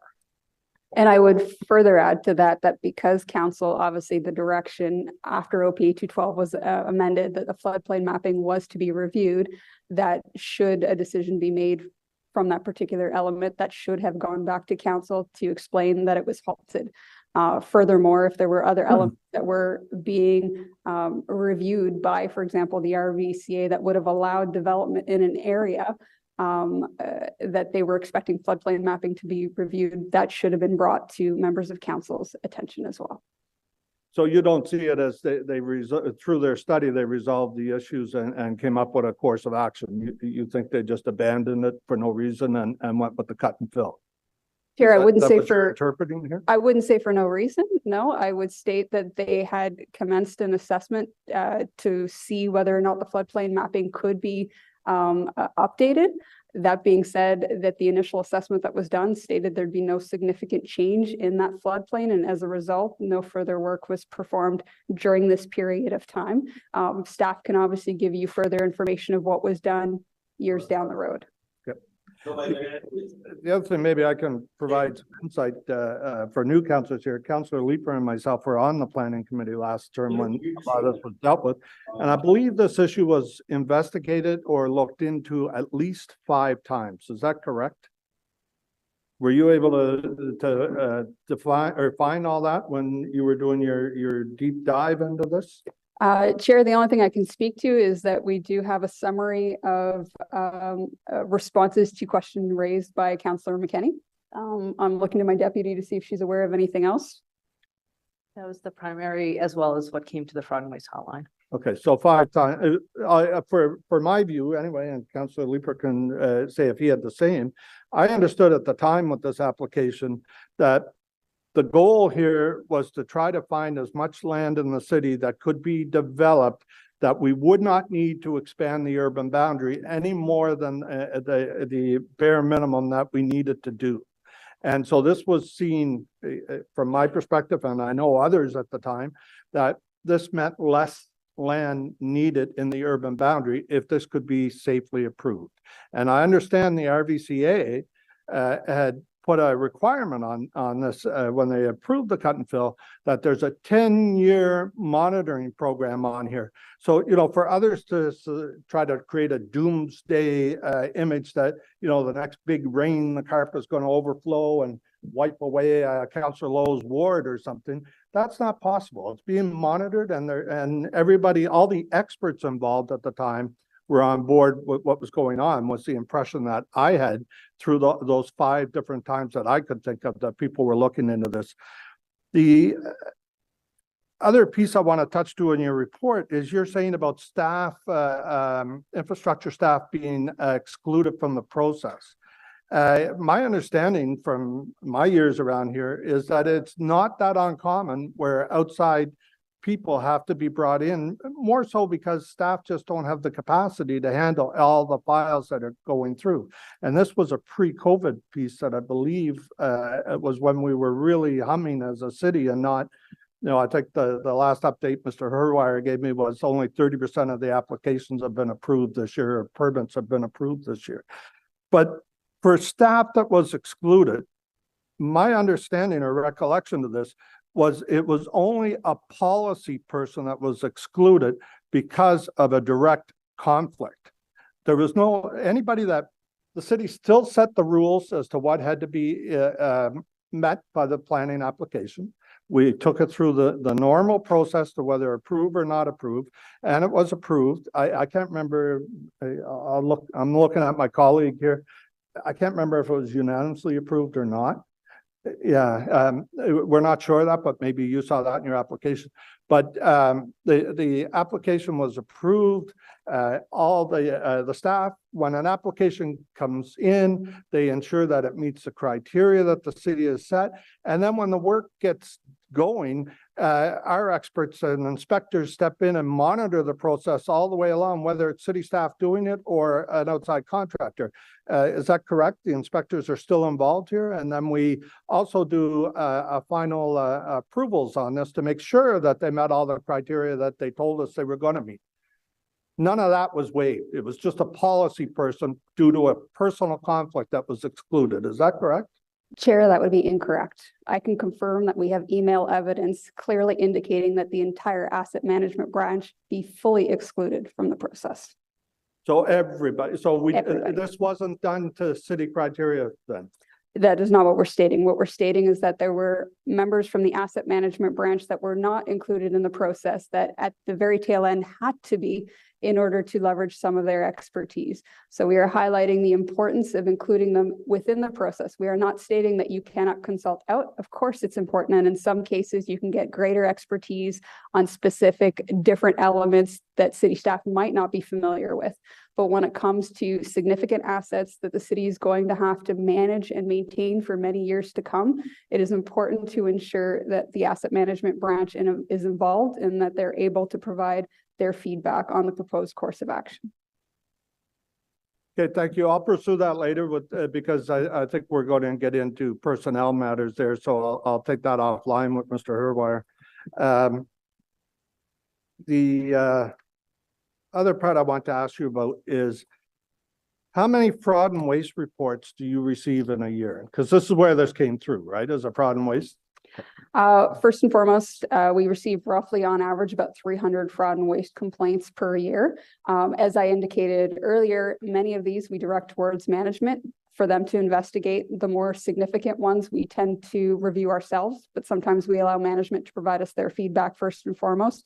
That being said, this did come through the fraud and waste hotline. It also came through Councillors McKenney and Meehan directly to my office, and that was a public statement that was made at council meeting in June of 2022.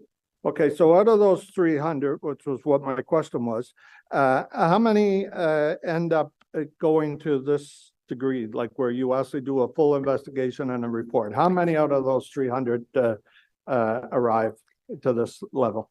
When we get to the extent of a full report of this nature, usually only 2 to 3 in a year. How many, sorry? 2 to 3 in a year. 2 to 3. Now, there are obviously smaller ones that we investigate. They might result in small points to management, and you'll see them in our fraud and waste hotline. Okay, and in this case here, judging by your remarks and by your report, there was no criminality found here. Like some people are suggesting, you know, we need to go into a bigger investigation. And I believe one councillor mentioned calling the OPP.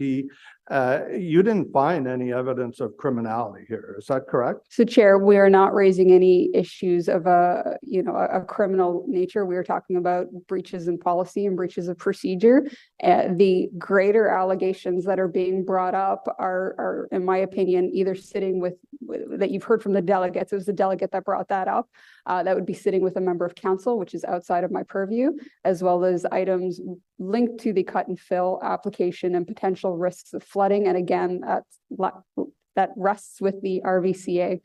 So again, out of my purview. So out of your purview. So of these 2 or 3 reports that rise here in a year, any given year, if we exclude everything to do with the RVCA, the only other thing that you're talking about in here is, and I appreciate that you're making good recommendations as to what we should follow before staff issue any letters in support or commenting on individual projects. I absolutely agree with you on that, and thank you for that recommendation. But in this case here, if we exclude the RVCA comments that are all through this report, because they're not really part of your purview or ours, sorry, I find it hard to believe that this investigation rose to the level of a report where you named people directly or indirectly. Like today, I've heard names mentioned here for people. The name of the report names the project and could affect the credibility of the project because of the suggestions in this report and how some people are interpreting that. But I'm not so sure that that's where you were trying to go. I would hope that you didn't want councillors interpreting this, that we need to bring in the OPP right away and that the Jock River is going to overflow at any time and flood my ward and Wilson, Councillor Lowe's ward and Councillor Hill's on here. You know, those are very alarming statements being made around this report. So I just want to clarify with you that that's not where you were going. You didn't want to try to create this doomsday scenario with this, correct? Chair, obviously our reports are not meant to do anything other than report the facts. That's what my office is here for. My office is meant to be a unit to shed transparency and accountability in municipal operations, and that's specifically what we're doing. Are there significant allegations that we could not look at? Most definitely. Are those allegations concerning? Absolutely. They're just not within my purview. But you have a course of action, as you said earlier, that you can take with those, which don't end up with a report being issued.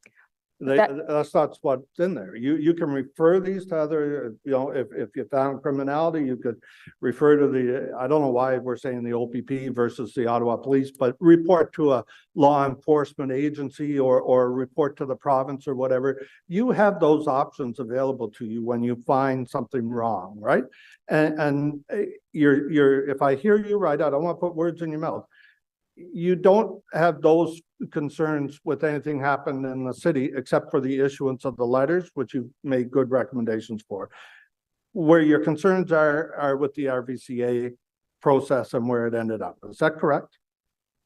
Chair, the only thing I could speak to is what we had sufficient evidence to put into our report. So if I have additional concerns, I cannot speak to those if we do not have any sort of factual evidence. We ensure when we report something that we have corroborating levels of evidence. That means speaking with individuals, documents, whether that be emails, reports, policies, legislation, the list goes on. So we ensure that anything that comes forward, without a doubt, we could stand behind. It would be inappropriate for me to state that there are no other concerns because there are many allegations that either I could not look at or we were unable to substantiate. That's what I can speak to. With regards to the issuance of our report, we issued a report, one, because it was a very important matter. The allegations that were raised in 2020, 2021, and 2022 were of significant nature and a risk to the city if they were proven to be factually accurate. That's why we moved forward and we issued a report because we do believe there's significant violations of policy and we do believe there was some form of influence that was placed in this process. To me, that's alarming and that is why we issued a report. Okay, I'll just close with, I fully support Councillor Carr's suggestion that this if we're going to start investigating letters, we should definitely be investigating the Enbridge letter that was issued by staff without any management approval. So maybe we can, I don't know, you want to do that? Can we do that as a direction to staff to have you go in and look at that, or how do you, because it's too late for the work plan, right? The direction on the Enbridge letter, the letter to the OEB. So I guess just as a point of order, and the clerk's office can correct me if I'm wrong, committee members cannot direct my office. That being said, I am hearing it, I'm seeing the importance of it, and I will take that away, obtain more information, and see what it is that we could potentially look at. Perfect. Okay, thank you, Madam Chair. Thank you. So I will just caution councillors as we go to questions to staff that, we need to remember what this report is about and what these recommendations are about. And another level can maybe deal with some of the other concerns, but, ask your questions, but just remember what we can do here with the recommendations we have in front of us. Councillor Kavanagh. Thank you, Chair. Just wanted to get clarification. You talked about the bigger picture, and RVCA is a provincial organization. Did you say that it's being looked at by the provincial AG, or has it been referred to them? What is the status? So, Chair, I cannot speak to any work that is being done by another body. I hate to say it, even if it was brought to my attention, I wouldn't be able to publicly state it unless they had publicly stated it. So I cannot speak to that, but I can reassure members of committee that if I had concerns, that I would raise them to these bodies. Okay, thank you. Just one final question on the RVCA. The cut and fill, was this something typical for the RVCA? I'm on the board there, but I've just been on for a short time. I don't recall seeing this, because this is obviously, the scale of this was quite huge.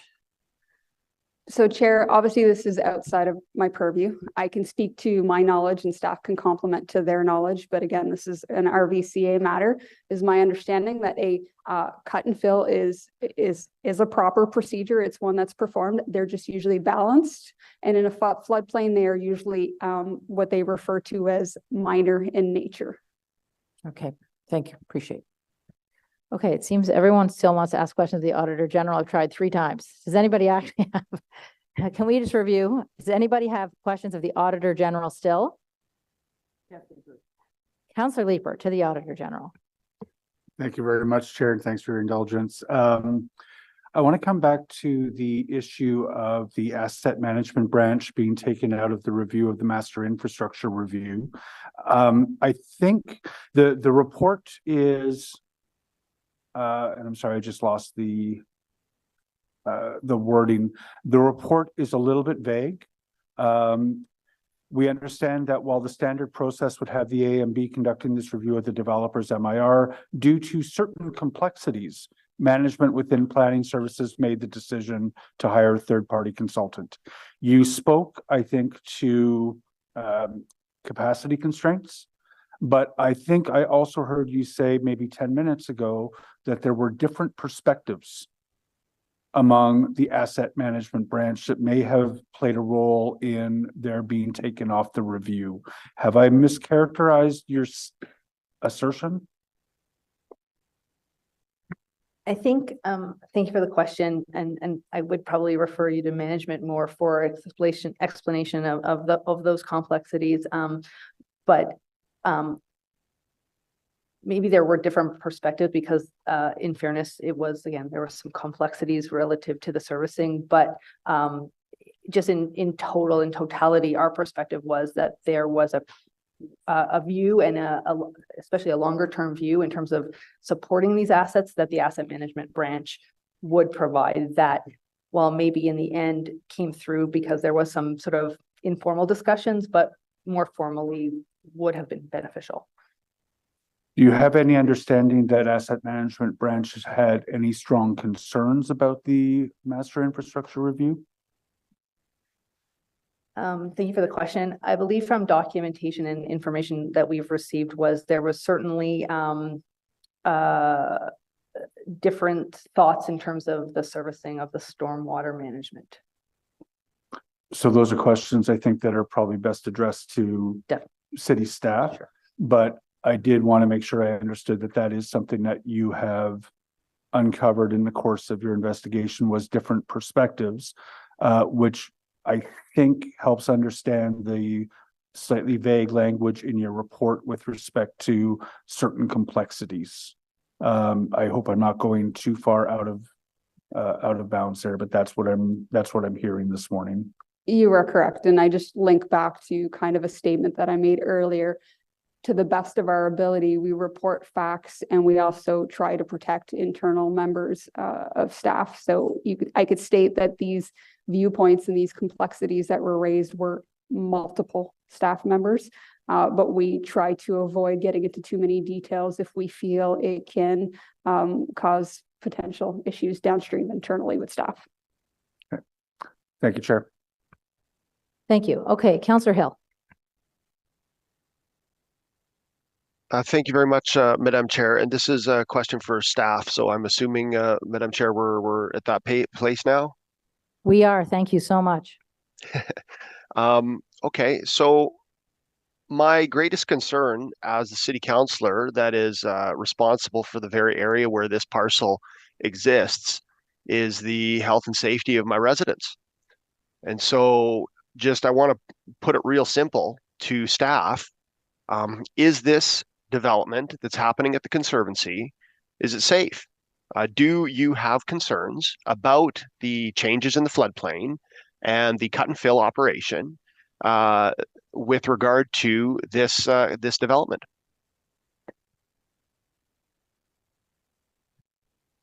Chair, thank you for the question. Certainly it is safe. In my 35 years at the city, I have a high degree of regard for the role the conservation authorities play in this regard, and as well as the city staff that were involved in the review of this application.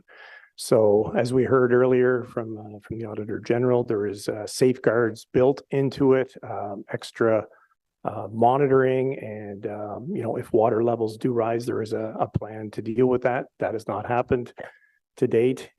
So residents and future residents certainly can be very assured that they're living in a safe area. Thank you. My next question with regard to safety, and I know that I've heard this issue raised before in this debate, and I just want to make sure that I understand clearly, and perhaps this is more for Councillor Lowe's benefit.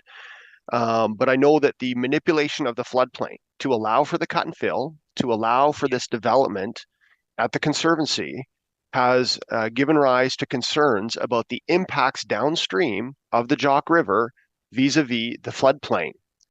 Is there a concern from staff about the safety of the downstream residents in the areas of, for example, Heart's Desire, or in that area with regard to flooding?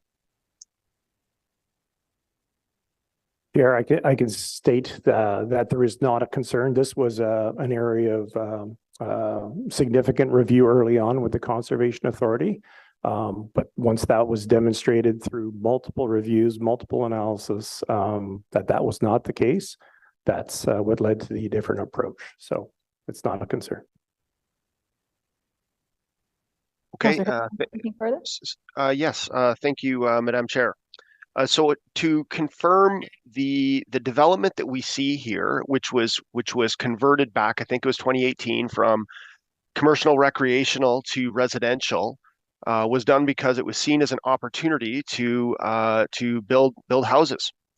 I know that we have obligations as a city to move towards 151,000 houses by 2031, and I just want to confirm what the assessed number of houses or housing units that we're going to see from the Conservancy development area in terms of residential growth.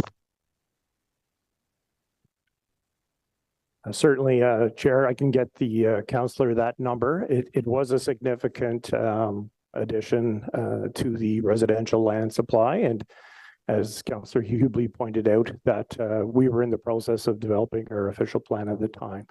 But certainly the safety and the environmental benefits, there is a significant restoration of the corridor as well. That's part of this, were the foremost part of the review. Thank you very much. And to confirm that transition between the residential development in that Conservancy parcel and the actual water site of the Jock River, can you confirm that there is a plan in place to create a public realm entity that will allow for nature and environmental considerations and erosion considerations and walkability and public usability of that riverfront site as part of the ultimate design of this area?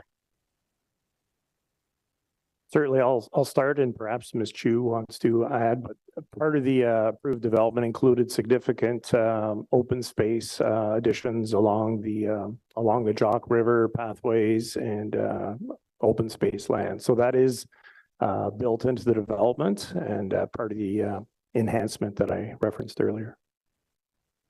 Okay, that's all of my questions for now. Thank you very much, Madam Chair. Thank you very much.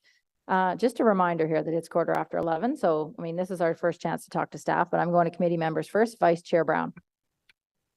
Thank you very much, Madam Chair. And just an expression of thanks to the Auditor General for a good report. You've walked the line well, and I think you've highlighted for us what is within our realm of jurisdiction. So thank you very much. To staff, for recommendation 1, I'm interested in knowing exactly what that looks like coming back to committee and council when there's a matter of substance that we need to know about. I'm just interested on exactly what that's going to look like, so when we see it, we know what we're watching for. Chair, thanks for the question. I think what happened here was there were some breakdowns in communication. Certainly, there was no issue in my mind in terms of the technical merits, the environmental issues. But with the approval of OPA 212, there was an understanding of how the review would proceed through a comprehensive floodplain mapping study. And when, during the course of the technical review, the Conservation Authority, with the input of the city and the landowner, agreed on a different approach, I think the Auditor General is correct in pointing out that we should have circled back with council and advised them of that approach and why. And that didn't happen in this case. So that's why management is agreeing with this recommendation. So that would typically, there's no legislative approval requirement. It's not a Planning Act decision, but it's a change in course that we should have communicated with council that we would do. should a case like this happen in the future. Thank you, Mr. Harwire. Madam Chair, thank you. Thank you, Vice Chair Brown. That was a very good question.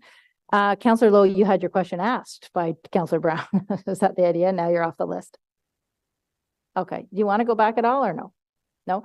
Okay. Non-committee member, Councillor Leeper.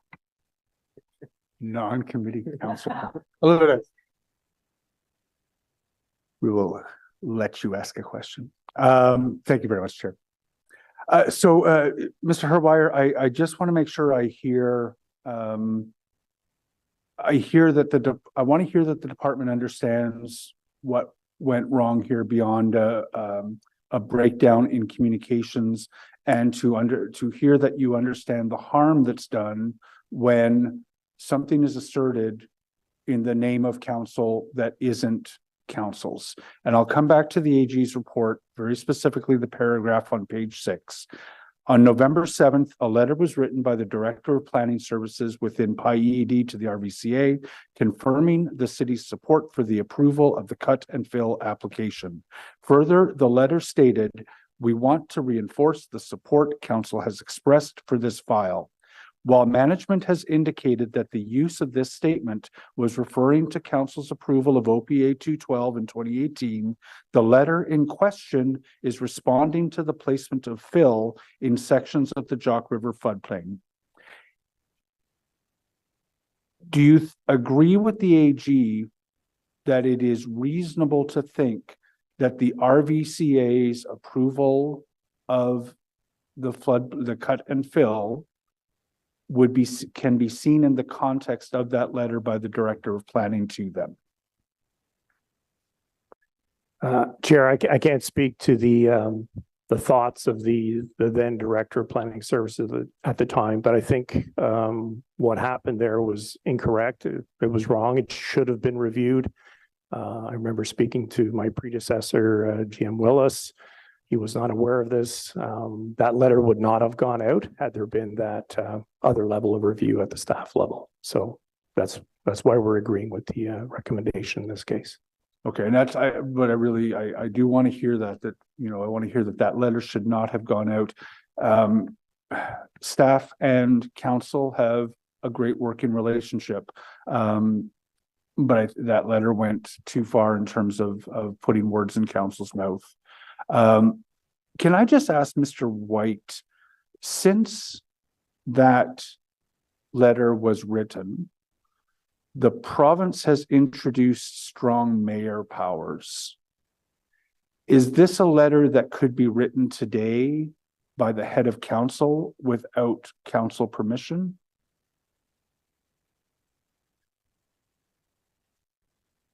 Chair, I hesitate to opine on that very specific question. Generally speaking, though, the authorities that have come with the kind of that package of strong mayor powers are the authority to put matters in front of council, to exercise vetoes, and then essentially it changes the voting structure as necessary for matters that are within provincial interest. However, it does not, outside of some of those powers with respect to organizational structure of the municipality, which now are given to the head of council, the planning matters generally tend to be those, the authority to require council to consider a decision. Okay. That was a curiosity question more than anything, but I appreciate the initial thoughts on that. I don't have an inquiry with respect to what's happened here ready today, but I'm sure I will by the time council comes if somebody doesn't have other items to put before. It's again, we'll just have to do everything within our power to ensure that this kind of situation does not arise again. I am comforted to hear that staff are keeping an eye on the cuts and fill. I know that there are different perspectives on how effective that can be expected to be in terms of protecting the residents of Barrhaven.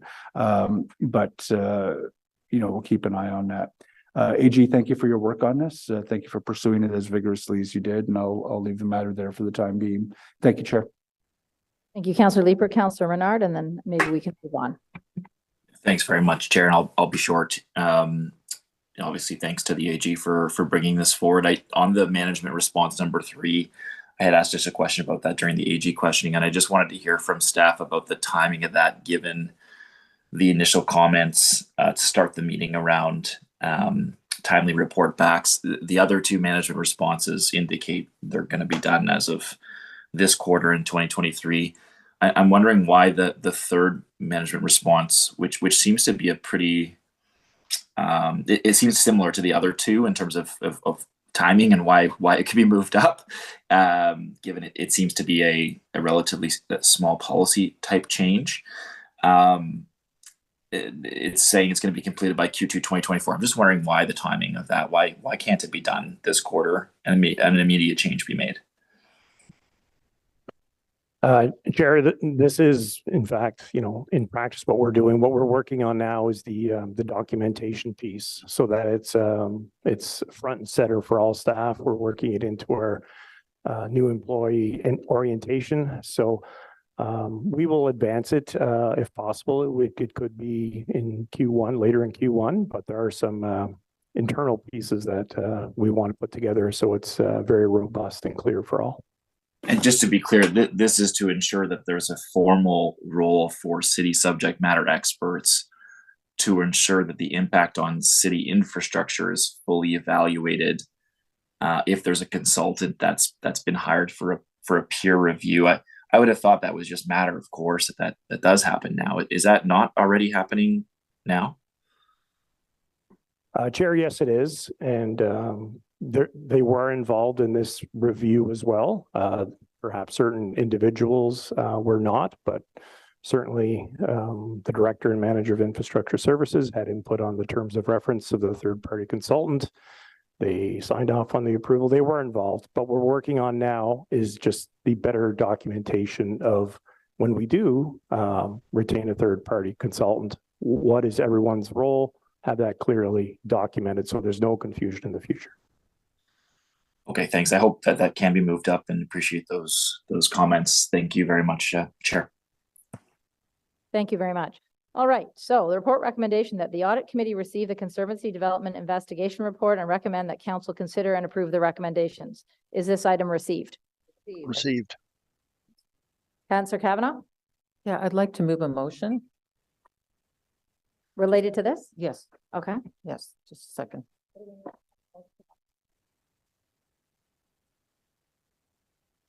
Okay, just a second, just getting it. Is this sent so that we can see what the wording is? It's just being sent now. Do you have it yet? Thank you. Thank you. Whereas development other than utilities and flood and drainage is not permitted in floodplains, and whereas building in floodplains puts residents in potential costly and devastating risk, whereas RBCA stated they do not believe a new asset of the flood on the floodplain of this area because it would not differ from existing map conducted in 2005, whereas the Auditor General's report found letters written in regard to the floodplain mapping and cut and cover applications stated council supported this, but the AG found that most members of the council were not aware that there was a cut and fill application, and whereas the Auditor General report states it is not the city's role as part of the planning process to endorse, support, or advocate for a developer's application with another regulatory body such as the RBCA, and whereas the writing of a letter of support was a violation of department process.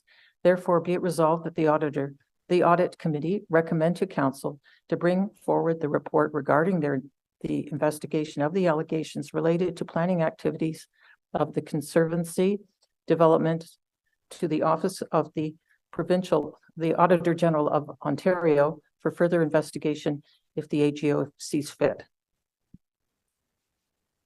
Auditor General, you're seeing this. Do you have a comment on this motion, just so we know if this is something you've already done? Chair, no, I have not seen it. What I can state is I have verbally raised it at the time that the issue was brought to my attention. I cannot state whether the Auditor General was considering doing anything with it. It's the most I can speak to. Obviously, they have a lot on their plate as well. If Council is raising it, that may hold additional weight. They may have time within their workload at this moment. Again, it would be up to the Ontario Auditor General. So Councillor Kavanaugh, just to be clear, this recommendation is really just recommending that council bring forward this report to the Auditor General of Ontario. And so, but the AGO is the Auditor General of Ontario at the bottom. It's not the Auditor General of Ottawa. No. Not the Art Gallery of Ottawa. And not the Art Gallery of Ottawa. No. No. Okay. Okay. So if Very nice. okay. So you're saying that we bring this to the Auditor General of Ontario, that we recommend that council do that. Yes. Okay. You have any other comment, opening comment, just so we all know what this recommendation is? I can't hear you. It says bring forward the report. It doesn't say send a letter to. It says bring forward the report. Councillor Kavanaugh? That's correct. Yeah. I think it's pretty clear. I think that it's been stated that RVCA is under provincial jurisdiction. Therefore, if there's a concern in relationship to the activities with RVCA, it should be investigated at the provincial level. Okay. Any comments? Yeah, Madam Chair, Councillor Hubley? if the AG has already raised this informally with the provincial AGO, wouldn't this be a redundant motion? Like, why would we do something by motion that she's already done informally and much faster than what the motion recommends? I think the Auditor General just indicated that it may have more weight, but Auditor General? Chair, that would be correct. One, it may have more weight. Two, this was brought to their attention a couple of years ago. So from a timing matter perspective, they might now have more time available to do so. They're in the same position that we are, is that there's always too much work and not enough time. So they have to prioritize what they have on their plate. If they, again, I can't speak to whether they have done something, whether they're in the midst of something. I couldn't speak to any of that. But I do think obviously it coming from council does pose quite a bit of weight. Okay. Anybody else want to speak to this? Councillor Hill.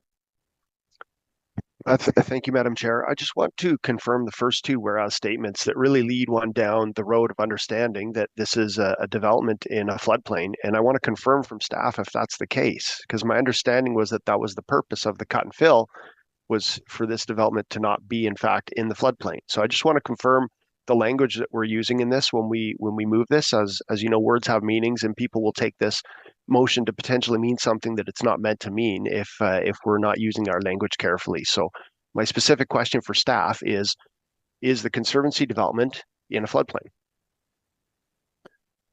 Chair, to the question, no, there's no development in the floodplain. The development that is or will be occurring is outside of the floodplain. So that's an important distinction.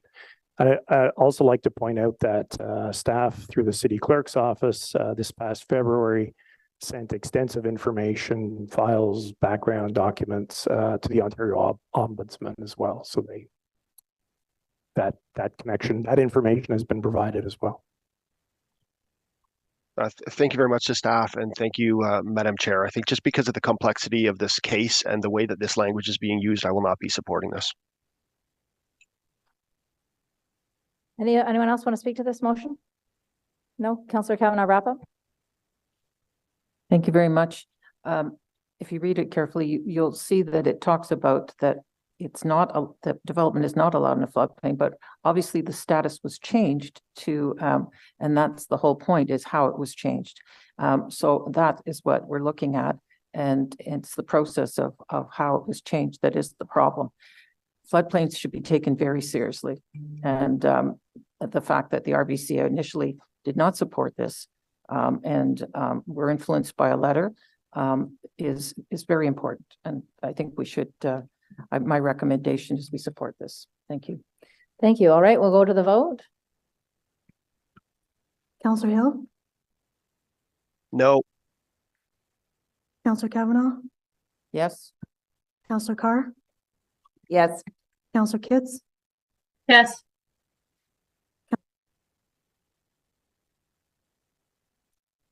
Councillor Lowe? No.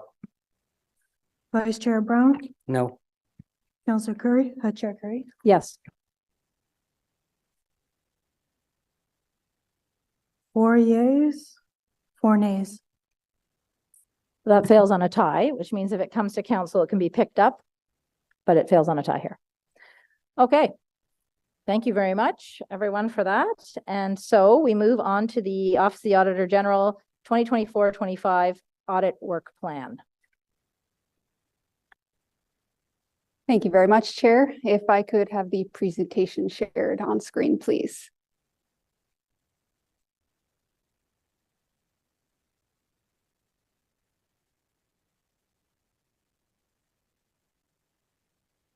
Merci. Permettez-moi ce matin de vous présenter notre plan de travail. Please allow me to present to you our audit work plan for 2024-2025. You know, without a doubt, that municipal rules on the Auditor General make it so that the Auditor General must submit this annual audit plan to the council. And I have prepared such a plan, but for a more long-term period.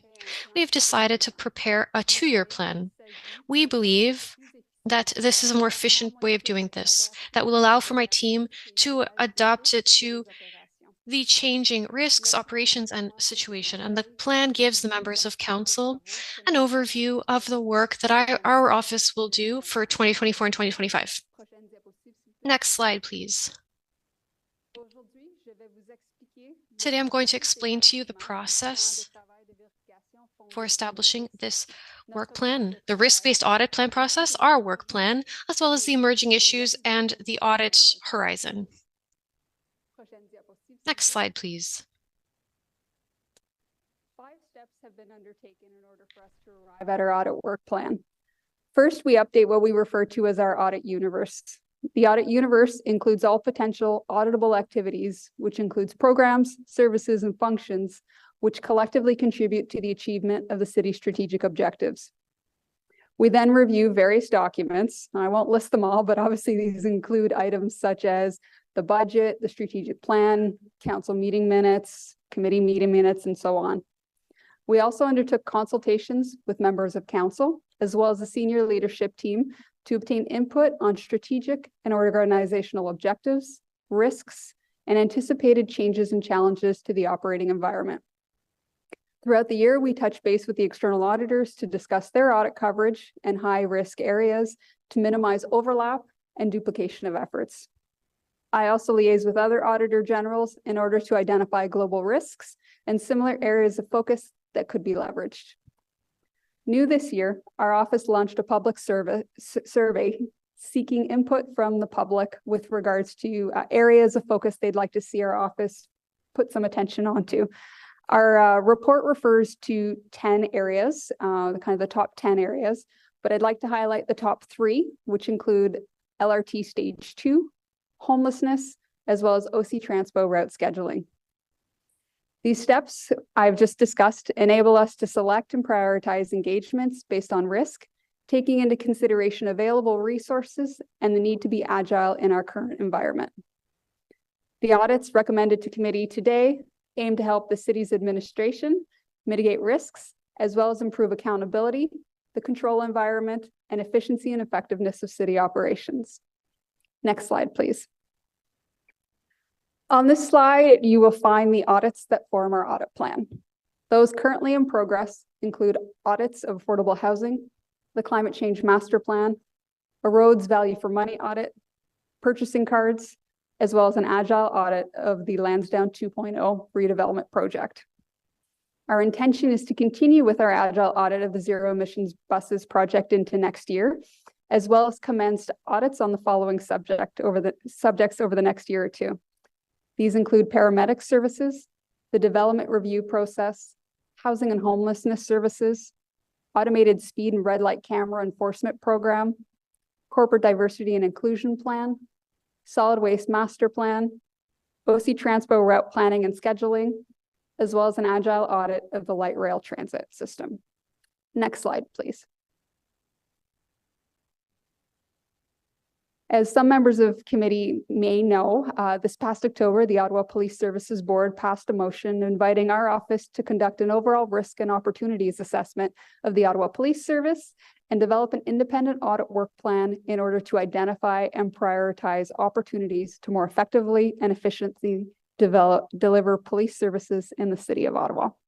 This request aligns our office with a practice that has actually been occurring for quite some time in Toronto between the Toronto Auditor General and the Toronto Police Services Board. Our intent is to accept this request and commence work Q1 of next year. Next slide, please. In addition to the various audits we've just described, our office has many other projects that are or will be underway over the next couple of years. Today, I'll highlight a couple. We will, of course, continue performing our follow-up procedures on previously issued recommendations, as well as perform quality assurance procedures to meet our professional standards and seek continuous improvement. Our office will also continue to administer the fraud and waste hotline and conduct larger investigation as the need arises. Our office, in collaboration with the city manager's office, will be reviewing the existing fraud and waste program for potential areas of improvement and efficiencies. Following this review, we will jointly work towards designing an awareness campaign and related activities to increase employee and resident awareness about the program, as well as its intended purpose. Prochaine diapositive, s'il vous plaît. We have incorporated flexibility into our audit work plan to ensure the office is able to execute work under its mandate, has the agility to quickly shift priorities in line with the changing landscape, as well as manage the burden placed on the city's administration. Should time permit, or should we encounter issues that require us to pause the work that we've just described, we have identified an audit horizon from which we will select from. Now, I won't read these all out to you, but you can see those that we have identified for potential audit. What I would like to emphasize in this case, a member of council had made this inquiry, so I'd like to make sure everybody has the same information as. So this audit horizon, obviously, as I just mentioned, we utilize it for if we have to pause work, if we have to delay work, if one of these items becomes of higher risk, we can pull from it. It kind of eliminates that step of coming back to committee. It allows us to move more fluidly from that perspective. But these are also likely to form our following audit plan, presuming the risk landscape doesn't change significantly or we don't have the opportunity to look at them. Next slide, please. Merci beaucoup. Ceci termine notre présentation. That's it for our presentation. We'd be happy to answer your questions now. I love the part about the horizon. That's very helpful for us to be able to see that far out and what might be coming next. Very smart. Okay, Councillor Carr. Thank you very much for the report and the explanation of what's coming ahead. I guess my first question is, and perhaps it's better aligned with the conversation we're going to have on budget, is I find this to be quite ambitious, extremely ambitious. And do you feel that you have enough resources? Because when you illustrate the horizon, there's always things that could come up as well that come up and take precedence. And when I think of things like your responsibility for the waste hotline, it's possibility something could come up there. The Lansdowne 2.0 audits could reveal other things that need to be done before we make further decisions. So could you speak a little bit about your confidence in the ability to undertake this work plan? Chair, thank you for your question, Councillor. Obviously, I wouldn't put forward a plan if I didn't think my team could execute on it. So we have also built flexibility, knowing that there are items that shift. We say our plan is 100% subject to change, and I can already tell you that the timelines that we put in our work plan that was finalized a few weeks ago have already changed due to items of consideration that we always have with regards to staffing workload. We always take those into consideration. And so it is a fluid, ever-evolving document. With regards to resources, I can tell you every time we come to audit committee that I could use more resources. We will never run out of high-risk areas to audit in the city. That being said, I'm always cognizant of what the city has, the funds. We're short on funds right now in order to do some really, really important items. So I'm always cognizant of when I come for an ask that it needs to be well supported, and that I'm taking into consideration what I could be taking away from the city in order to execute on our work. Now, obviously, the piece that I struggle with in my role is if I were to compare ourselves to Toronto, for example. Now, Toronto, the city, from a budget perspective, is 3 times the size, and the City of Toronto's Auditor General has a team 3 times or not more greater than ours. While most people would say that that's a good comparison and okay, we're at about a third, so we should be well staffed. The thing is they have the exact same services and programs and functions internally that the City of Ottawa does. So it limits us in how much we can review and compare to other audit shops, for example. But I go back to the caveat of there's only so many funds, and we do the best that we can with what's available, and that I ensure that our requests of committee and council from a budget perspective are reasonable in nature. Okay, thank you very much. I mean, I think your function is so critical to the city and critical to the taxpayers in terms of that transparent accountability piece that everybody's looking for. Just one other question, you know, as both myself and the chair of this committee are also a member of the Police Services Board, and I appreciate the fact that you've taken that request and included it in part of your work plan. But does that pose, you know, are there other organizations that could be asking that are sort of arm's length from the city that poses a risk to the work plan as well when you agree to undertake pieces of work like that?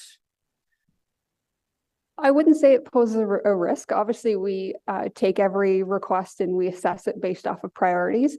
I can state that in my almost 3 years in this role, I have seen a lot of concerns from residents from an Ottawa Police Services perspective. So we took that request very seriously and felt that we'd be able to add significant value. There are also benefits to us doing work that aren't necessarily City of Ottawa services and programs specific. Is as much as we try to the best of our ability to not be burdensome on staff when we do audits, it does take their time. So when we're able to kind of share the wealth of our audit fatigue, so to speak, on other organizations, it helps us continue to add value while allowing some members of staff and management a little excess room to breathe. So there are definitely some advantages, not only just the value that we can add, but I think it also helps alleviate some burden from a city staff perspective. There's other organizations that are within our kind of purview, such as Ottawa Community Housing Corporation and the Hydro Ottawa Corporation, the holding company, which we have authority to do without a request. But then there's other areas that we can continue to add value on elements such as the Ottawa Public Library or the Ottawa Public Health. Those 2 bodies also fall under our purview. Should a request come through, we have the authority to audit in those areas. So when I say purview, again, a request has to be made, and then we can look at those elements. Okay, thank you for that. I just have a couple specific questions about the work plan itself. I think I noted I don't have it open in front of me, unfortunately, but the affordable housing audit is coming in the first quarter of Q1 of next year. So that means the scope's all done. You're working on that presently, and it will come, yes? Correct. Actually, our hopes was to bring it to this audit committee. We were just slightly delayed. We are actually just waiting for management responses. So it is most definitely coming to the first audit committee of next year. Okay, excellent. That will be very timely. And then just with respect to the Lansdowne 2.0 Agile audits, the series that you'll be doing is very similar to what you're doing for the electric buses. I assume that these will continue throughout the project. I just wanted to confirm sort of when you anticipate the first start date of that. I noted that when I was responding to questions on Lansdowne, I had a lot of emails about people not thinking that audits had been done on Lansdowne 1.0, when in fact there was a number that were done, whether they were on the waterfall or on the contract. But for the 2.0 piece, can you speak a little bit about when you're expecting the first one of that series to appear, and how frequent you would expect those to be? Like, we're looking at sort of the same as the electric bus at different stages, whether, you know, you're going to be looking at different facets, I imagine, project management or procurement or the contract, or can you just speak a little bit about that?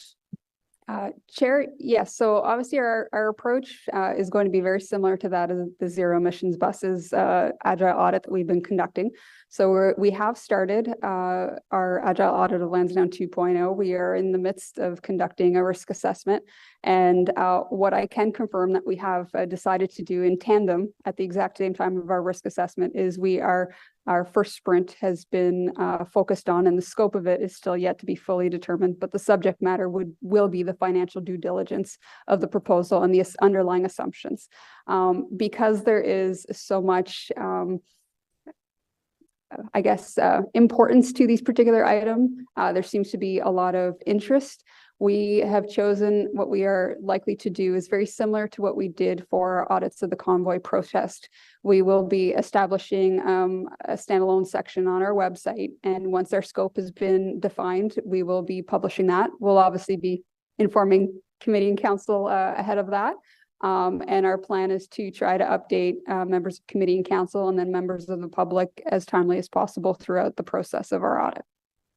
I can't tell you how thrilled I am to hear that that will be the first sprint audit done on Lansdowne 2.0. There was lots of questions, I think, from the public and also from councillors around the table wanting to understand that. Chair, I actually have a question for staff. Do you want me to come back to that after this? Okay, thank you, Chair. All right.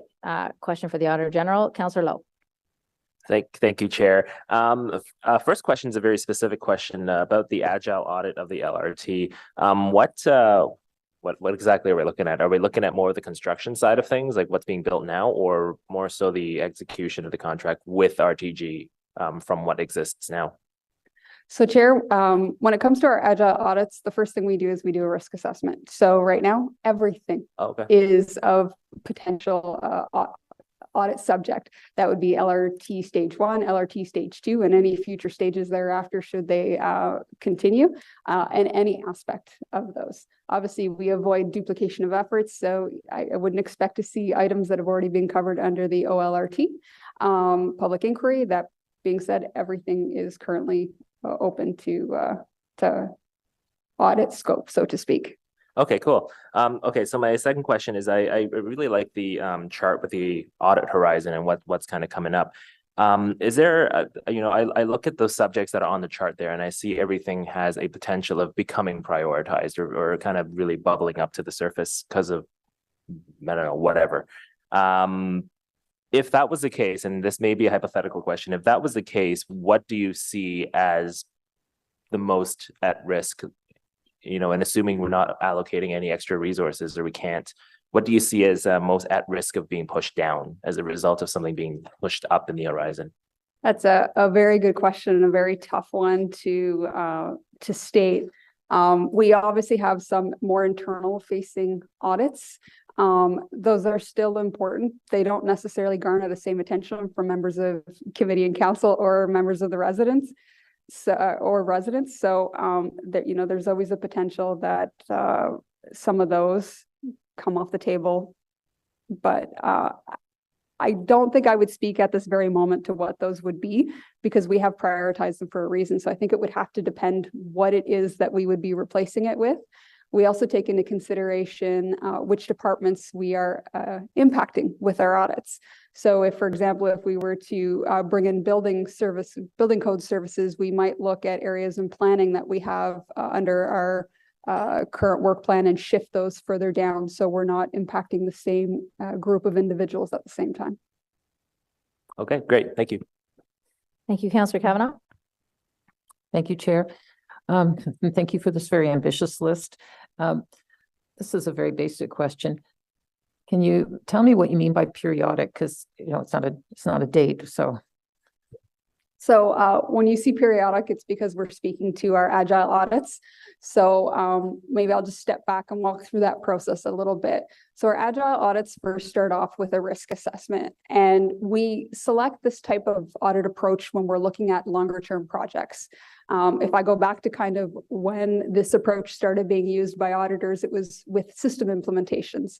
And the reason why this approach works well is because it allows us to pivot in an environment where risk is constantly changing. So if you think about a system implementation, you can start with saying, I want I want this box to do X. And as you start looking at what it is that you truly want, your requirements change and the end result is going to change as well. So with longer term projects, there's a lot of changes and there's a lot of pivoting. So the risks change. And so when it comes to things like the LRT or Lansdowne, we do a risk assessment and we outline what we think are the highest risks. We usually prioritize what are likely going to be what we refer to as our first sprints. They're usually very narrow focused topics where we can review quickly. We can come back and provide very timely and relevant information back to committee and council. And then at the end of each sprint, we reassess the risks and we continue to do that. We stay abreast of changes with management and the key subject matter experts on these areas. And then we continue to pivot and look at what it is that we want to look at.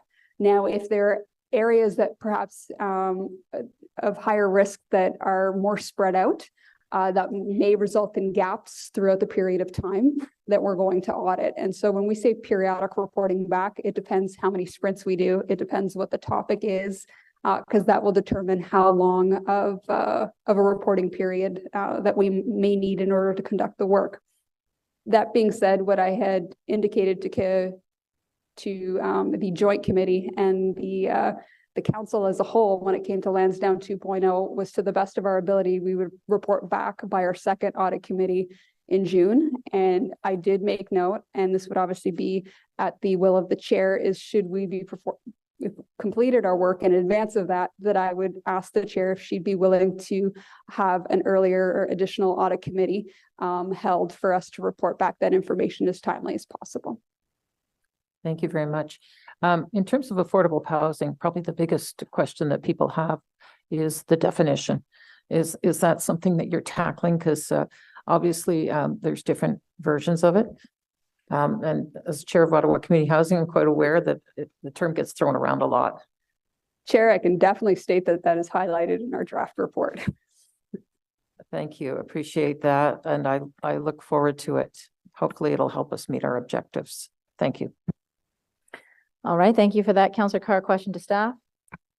Yeah, it's kind of an odd question, but I'm just wondering, in light of the fact of the ambitious agenda that sort of drive from the public, always from greater transparency and accountability, and hopefully from councillors as well, if staff can speak to all about any time they receive any input, do you receive a decent volume of input through exercises such as right now through Engage Ottawa on the service review, exercises for public input such as budget? Do you receive a lot of requests from the public for auditing functions? Because I don't believe here at the City of Ottawa we have an internal auditor evaluation function, and I'm just wondering if there's any, you might not have this because it could come in through any way, but if you ever receive input on that global request for more audit and oversight functions. Chair, I can speak to, it's not something that I've come across my desk in terms of a requirement from the public to enhance that. But I will add to the point that each department does have audit skills and compliance skills in their department, specifically in my shop. We do a lot of the compliance and policy review. I think I stated back in June, I am looking at considering adding an independent internal auditor within the finance realm outside of Natalie's shop. We've had preliminary discussions, but again, it's on my work plan to decide whether that's something I will move forward or not. But it's something that I am reviewing, and I will discuss closely with Natalie just to make sure there's a clear delineation between her role and my shop's role in that function. Okay, thank you. Councillor Kavanagh, is your hand still up, or for staff? Yeah, sure. Thank you. In terms of the roads audit, is that strictly for vehicles, or are you including cyclists? Because that's one thing that I find is that when we redo roads, we have the opportunity to include active transportation infrastructure. And I wonder if that's part of the scope. Chair, we actually just kicked off that audit last month, so our scope hasn't been determined yet. It is still something that is currently on the table to be included within our scope. I hope it is, because that's something that I've pushed for, that every time we do redo, repave, we have the opportunity. We take advantage of those opportunities. Councillor Leeper and I have that with, with stage 2, things being torn up. We have the opportunity to put in roads that include that infrastructure. So but it's not automatic. So it just checking in. Thank you. Thank you. Councillor Lowe. Thank you, Chair. Can I ask a question to the AG in light of the information from Cyril? Okay, thank you. That was an interesting point that the finance is thinking of adding their own auditor within their department. And I know that the conversation discussion is very preliminary, so you don't know what the details are, you don't know what it's going to entail. But do you have any early thoughts on what that might look like, if it might be their external auditor, or if you're gonna plant somebody in there or something? Since I obviously haven't had too in-depth of discussions with Cyril, what I could speak is more broadly as to how some other municipalities function. So for example, Toronto does have an internal audit department. It's helpful from our audit perspective in the sense of you won't see us doing things like purchasing card audits. You don't see them very often on my audit plan because they are more internal procedures, but they are still important. So if there were to be one, we would step away from the more compliance-based audits and really be able to focus more so only on what we refer to as performance audits. So looking at the value for money, is the city or is a specific program meeting its objectives? That's where a lot of the other audit shops are able to focus when there is an internal audit department. The only aspect that I was emphasized, which is what is founded within kind of the internal audit world as being very important, is when you do have an internal audit department, it should report directly to Audit Committee. It should not report to anybody else internally. It would report to what you would refer to as your CEO in this case. So for example, the city manager. From an administrative perspective only. So that would have a dotted line of somebody to sign off on leave, performance appraisals, and the actual reporting function would be to the audit committee. Otherwise, you remove that independence, you put in place what could be a bias, and you decrease the value that function can bring. And it's just a standard way that we recommend designing things. Yep. Okay, no, that's a great overview. Thank you very much. I just have a general question to staff. When you look at this audit work plan and you look at some of the ones that we just heard are not even completed from other departments in other years, 2019, when you look at this work plan, do you see there's any kind of synergies, or are you looking at it thinking, oh my God, we're never going to be able to manage all this? What are your thoughts when you see that work plan? Through the chair, I would say it is a relatively onerous work plan, but the OAG does meet with each of us collectively to go over the review of what she plans to do, and we're supportive of that. I think right now there's over 600 recommendations, of which just below 8% we're still wrapping up, so less than 50 or so recommendations we're finalizing. So of course, as we finalize that, there's more work being done, but it's certainly something that we can add now within the scope that she's put forward. Okay, thank you for that. And I'll just, a quick question to the Auditor General. When we speak, Vice Chair Brown, myself, and the Auditor General, we talk a lot about, though, your ability to attract talent and to actually fill those positions. You know, you have all these positions, you have all these audits, you need all this expertise. How concerned are you that you wouldn't be able to get some of the people you need for some of these audits? Chair, that's a very good question. I can tell you we do have a vacancy right now that we have not been successful in filling, and you'll see from our next presentation from a budget perspective that I have an additional ask. That additional ask will likely be easier to fill because of its level, but I won't get into too many details till we get to the budget aspect. That being said, if we are unable to fill, we always have the very easy ability to bring in consultants to help us from that perspective. So if we have concerns with regards to executing on our work plan, that's when we bring in consultants and we determine the best place for them to, I guess, assist us in executing on our work plan. But like everybody else here in the city, it's definitely an employee market, not an employer market. And so it is more difficult to find experienced staff. Thank you very much. Okay, seeing no other hands. So the report recommendation is that the Audit Committee recommend Council approve the Office of the Auditor General's 2024-2025 audit work plan. Is this item carried? Carried. Carried. All right. Thank you. Finance and Corporate Services Department, appointment of an external auditor for a 5-year term. There's no presentations for this, but shall we make a comment first? There's not really a presentation, but.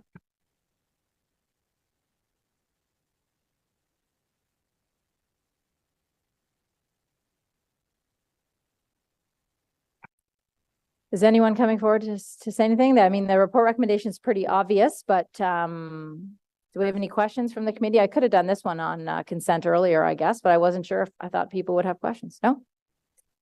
No? All right. Well, so I will read the recommend. Natalie, you have anything to say about this? None whatsoever. I'm not part of the process. Okay. I don't know if you want to say anything though. Okay. I was glad to see that we have a new auditor appointed here.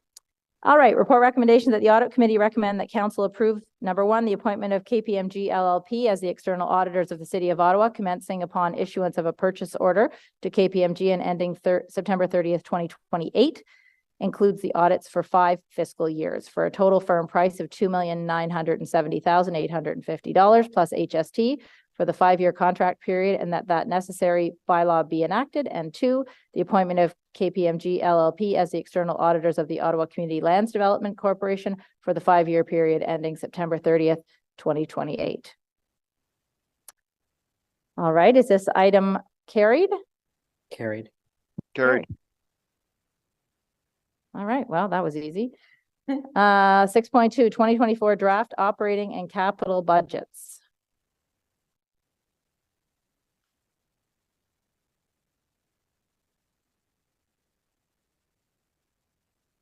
We're just waiting for those online. Isabel Jasmine. Presentation.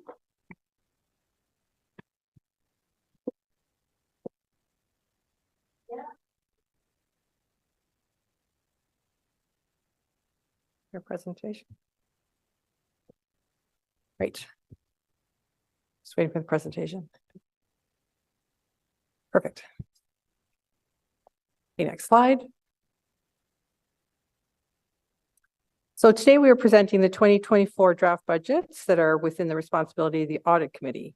This year, we have separated the external audit budget line item from the Auditor General's budget because this budget is within the responsibility of corporate finance in the Finance and Corporate Services Department. We will provide information on the operating budget summaries and provide highlights for each. Next slide. So there's no capital budget for the Audit Committee budgets. The total operating budget is 3.1 million and includes 14 FTEs, which is an increase of 1 FTE within the Office of the Auditor General. Next slide. Thank you very much, Isabel. So what I'd like to walk you through is the details of our proposed 2024 budget for the Office of the Auditor General. So you'll see here that a change over prior year is 3%, bringing us to $2.77 million. Next slide, please. So what I'd like to walk you through is what that 3% is made up of. I'm sure members of committee are probably knowledgeable on the fact that the Office of the Auditor General generally receives the budget direction similar to that of the strategy applied to local boards and the Transit Commission, which is the budget direction of 2.5% in this case. We have allocated that from a maintenance of service perspective, which is $40,000 with regards to cost of living and inflation elements, $50,000 with regards to materials and services. What you'll see is a decrease of $150,000 in our budget. Last year, we had a specific ask when we were asked to commence the audit of Lansdowne redevelopment project. We'd made a specific ask. We did not make this ask again this year in lieu of having those funds continued for 2024. We are making a request for a full-time additional employee in order to help us meet our demands for obviously what you referred to, members of committee, as a very demanding work plan that we have over the next couple of years. So overall, you're looking at a net increase of $80,000 since 2023. Next slide, please. So the external audit fees line item is used to capture the budget, expenditures, and recoveries of any external financial audit conducted for the city. The total budget has increased from $443,000 to $473,000, primarily due to a renewed contract for external audit. KPMG were selected as the preferred vendor. Recoveries stayed the same as in previous years, so the 10.4% increase in this budget is all due to the overall increase in external and special audit services. Next slide. The 473,000 in gross expenditures relates to the total budget for external audits conducted annually in the city's on the city's financial statements and the financial statements of each local board and municipal entity, other funds and entities, including the BIAs. This includes audits required for regulatory purpose for specific programs, often for those programs funded by other governments or as contractual requirements for projects with transfer payment agreements, requiring financial and compliance audits. The cost of these special audits are recovered from the program or capital project budgets. New requirements for these audits are identified throughout the year, which may increase the actual expenditures for the year as it did in 2022. In 2022, the actual expenditures were higher than the budget by 116,000, and a large portion of this amount was recovered from the programs and entities that required these additional audits. An example of a new audit requirement was the Stage 1 LRT compliance audit. That was a contractual requirement from the province and the federal government to close out the transfer payment agreement for this project. This is the end of our presentation, and we would be pleased to answer any questions you may have. Committee members, want me to have Councillor Brown read out the roadmap motion, or do you have any questions? I don't see any hands up. Okay, Councillor Brown. Vice Chair Brown. I'll go with either. Thank you, Chair. That the Audit Committee recommend that Council, sitting as Committee of the Whole, approve the Audit Committee 2024 draft budget as follows. 1. Office of the Auditor General Operating Resource Requirement, page 2. Number 2, External Audit Fees Operating Resource Requirement, page 4. Any questions? No? Okay, is this item carried? Carried. Carried. All right, thank you. So now we are at the point of which we go to the in-camera item, right? Is that where everybody is here? We're all working from the same agenda. And I'm going to look to Councillor Brown for a motion to move into in-camera. Oh my gosh, see what it says, Councillor Brown on my thing? Vice Chair Brown. Thank you, Chair. Councillor Curry. Therefore, be it resolved that in accordance with Procedure Bylaw 2022-410, the Audit Committee resolve in camera pursuant to subsection 13(1)A, the security of the property of the city, to consider and receive a presentation from the Auditor General on the report titled Office of the Auditor General Audit of Cybersecurity, based upon the rationale set out in the legal implications section of the report. All right, is this item carried? Carried. Carried. All right, so now we will have to see you in another meeting. And then we'll come back here to report back out.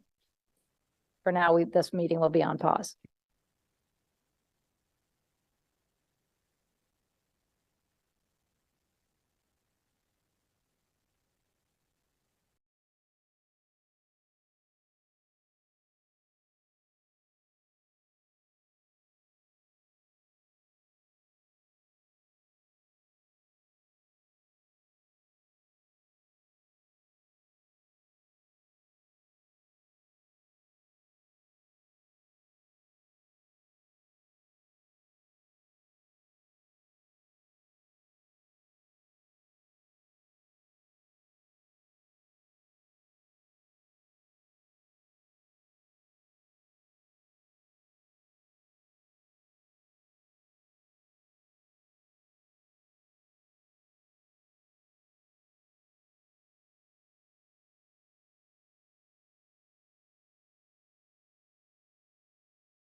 This is an audio test for the meeting stream. We can hear you, Eric. Thank you.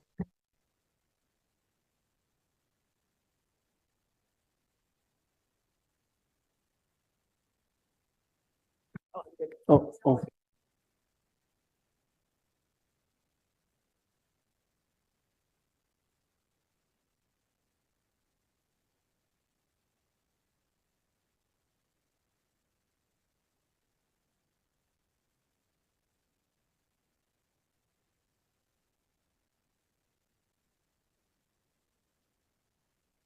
We're good to go, Chair. All right, we are back in open session here. For the benefit of those joining us online, the Audit Committee just met in camera in order to discuss the Office of the Auditor General OAG audit of cybersecurity. These matters will not be reported out as they relate to subsection 13(1)A, the security of the property of the city. During the in-camera session, no votes were taken other than procedural motions and/or directions to staff. The report recommendation is that the Audit Committee receive the audit of cybersecurity report and recommend that Council consider and approve the recommendations. Is this item approved? Approved. Approved, carried. Okay, so now we are back to the regular agenda. And so we have notices of motion for consideration at subsequent meetings. Are there any notices of motion? No? Inquiries, are there any inquiries? No. Other business, there is other business. Vice Chair Brown. Thank you, Chair. And this relates to the verbal update that committee received at the outset of the committee meeting today. I'll read it out here.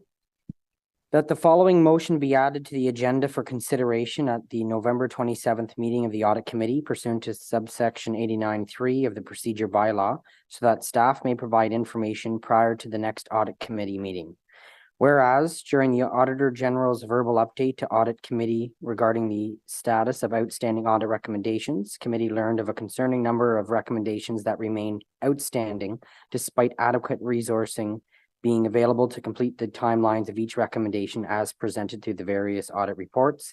Therefore, be it resolved that staff provide Audit Committee with a summary for the outstanding audit recommendations that are past due, and be it further resolved that this information be presented at the next Audit Committee meeting. Okay, so that is a summary. Okay. Now we need 2/3 of the vote to add this to the agenda, Vice Chair Brown. So in order to add this, what do I have for agreement to add it? Carried? We're missing TK. Carried. Carried. Okay. And Madam Chair, sorry to interrupt, just wanted to clarify the version that the member read into the record was the correct version. We had the old version on the screen. Yes, that's why I said it is a summary report. Okay, so in terms of we're agreeing to add it to the agenda. Carried. Okay, so now it is in front of us to talk about. Vice Chair Brown, you want to say anything? No, thank you. I thought it was self-explanatory. Happy to answer any questions. All right, no one has any comments, questions? No? Okay, on the motion then, is this carried? Carried. Carried. Okay, so if there is no other business other than that, we are adjourned. Our next meeting is February 29th, 2024, unless we decide to meet earlier.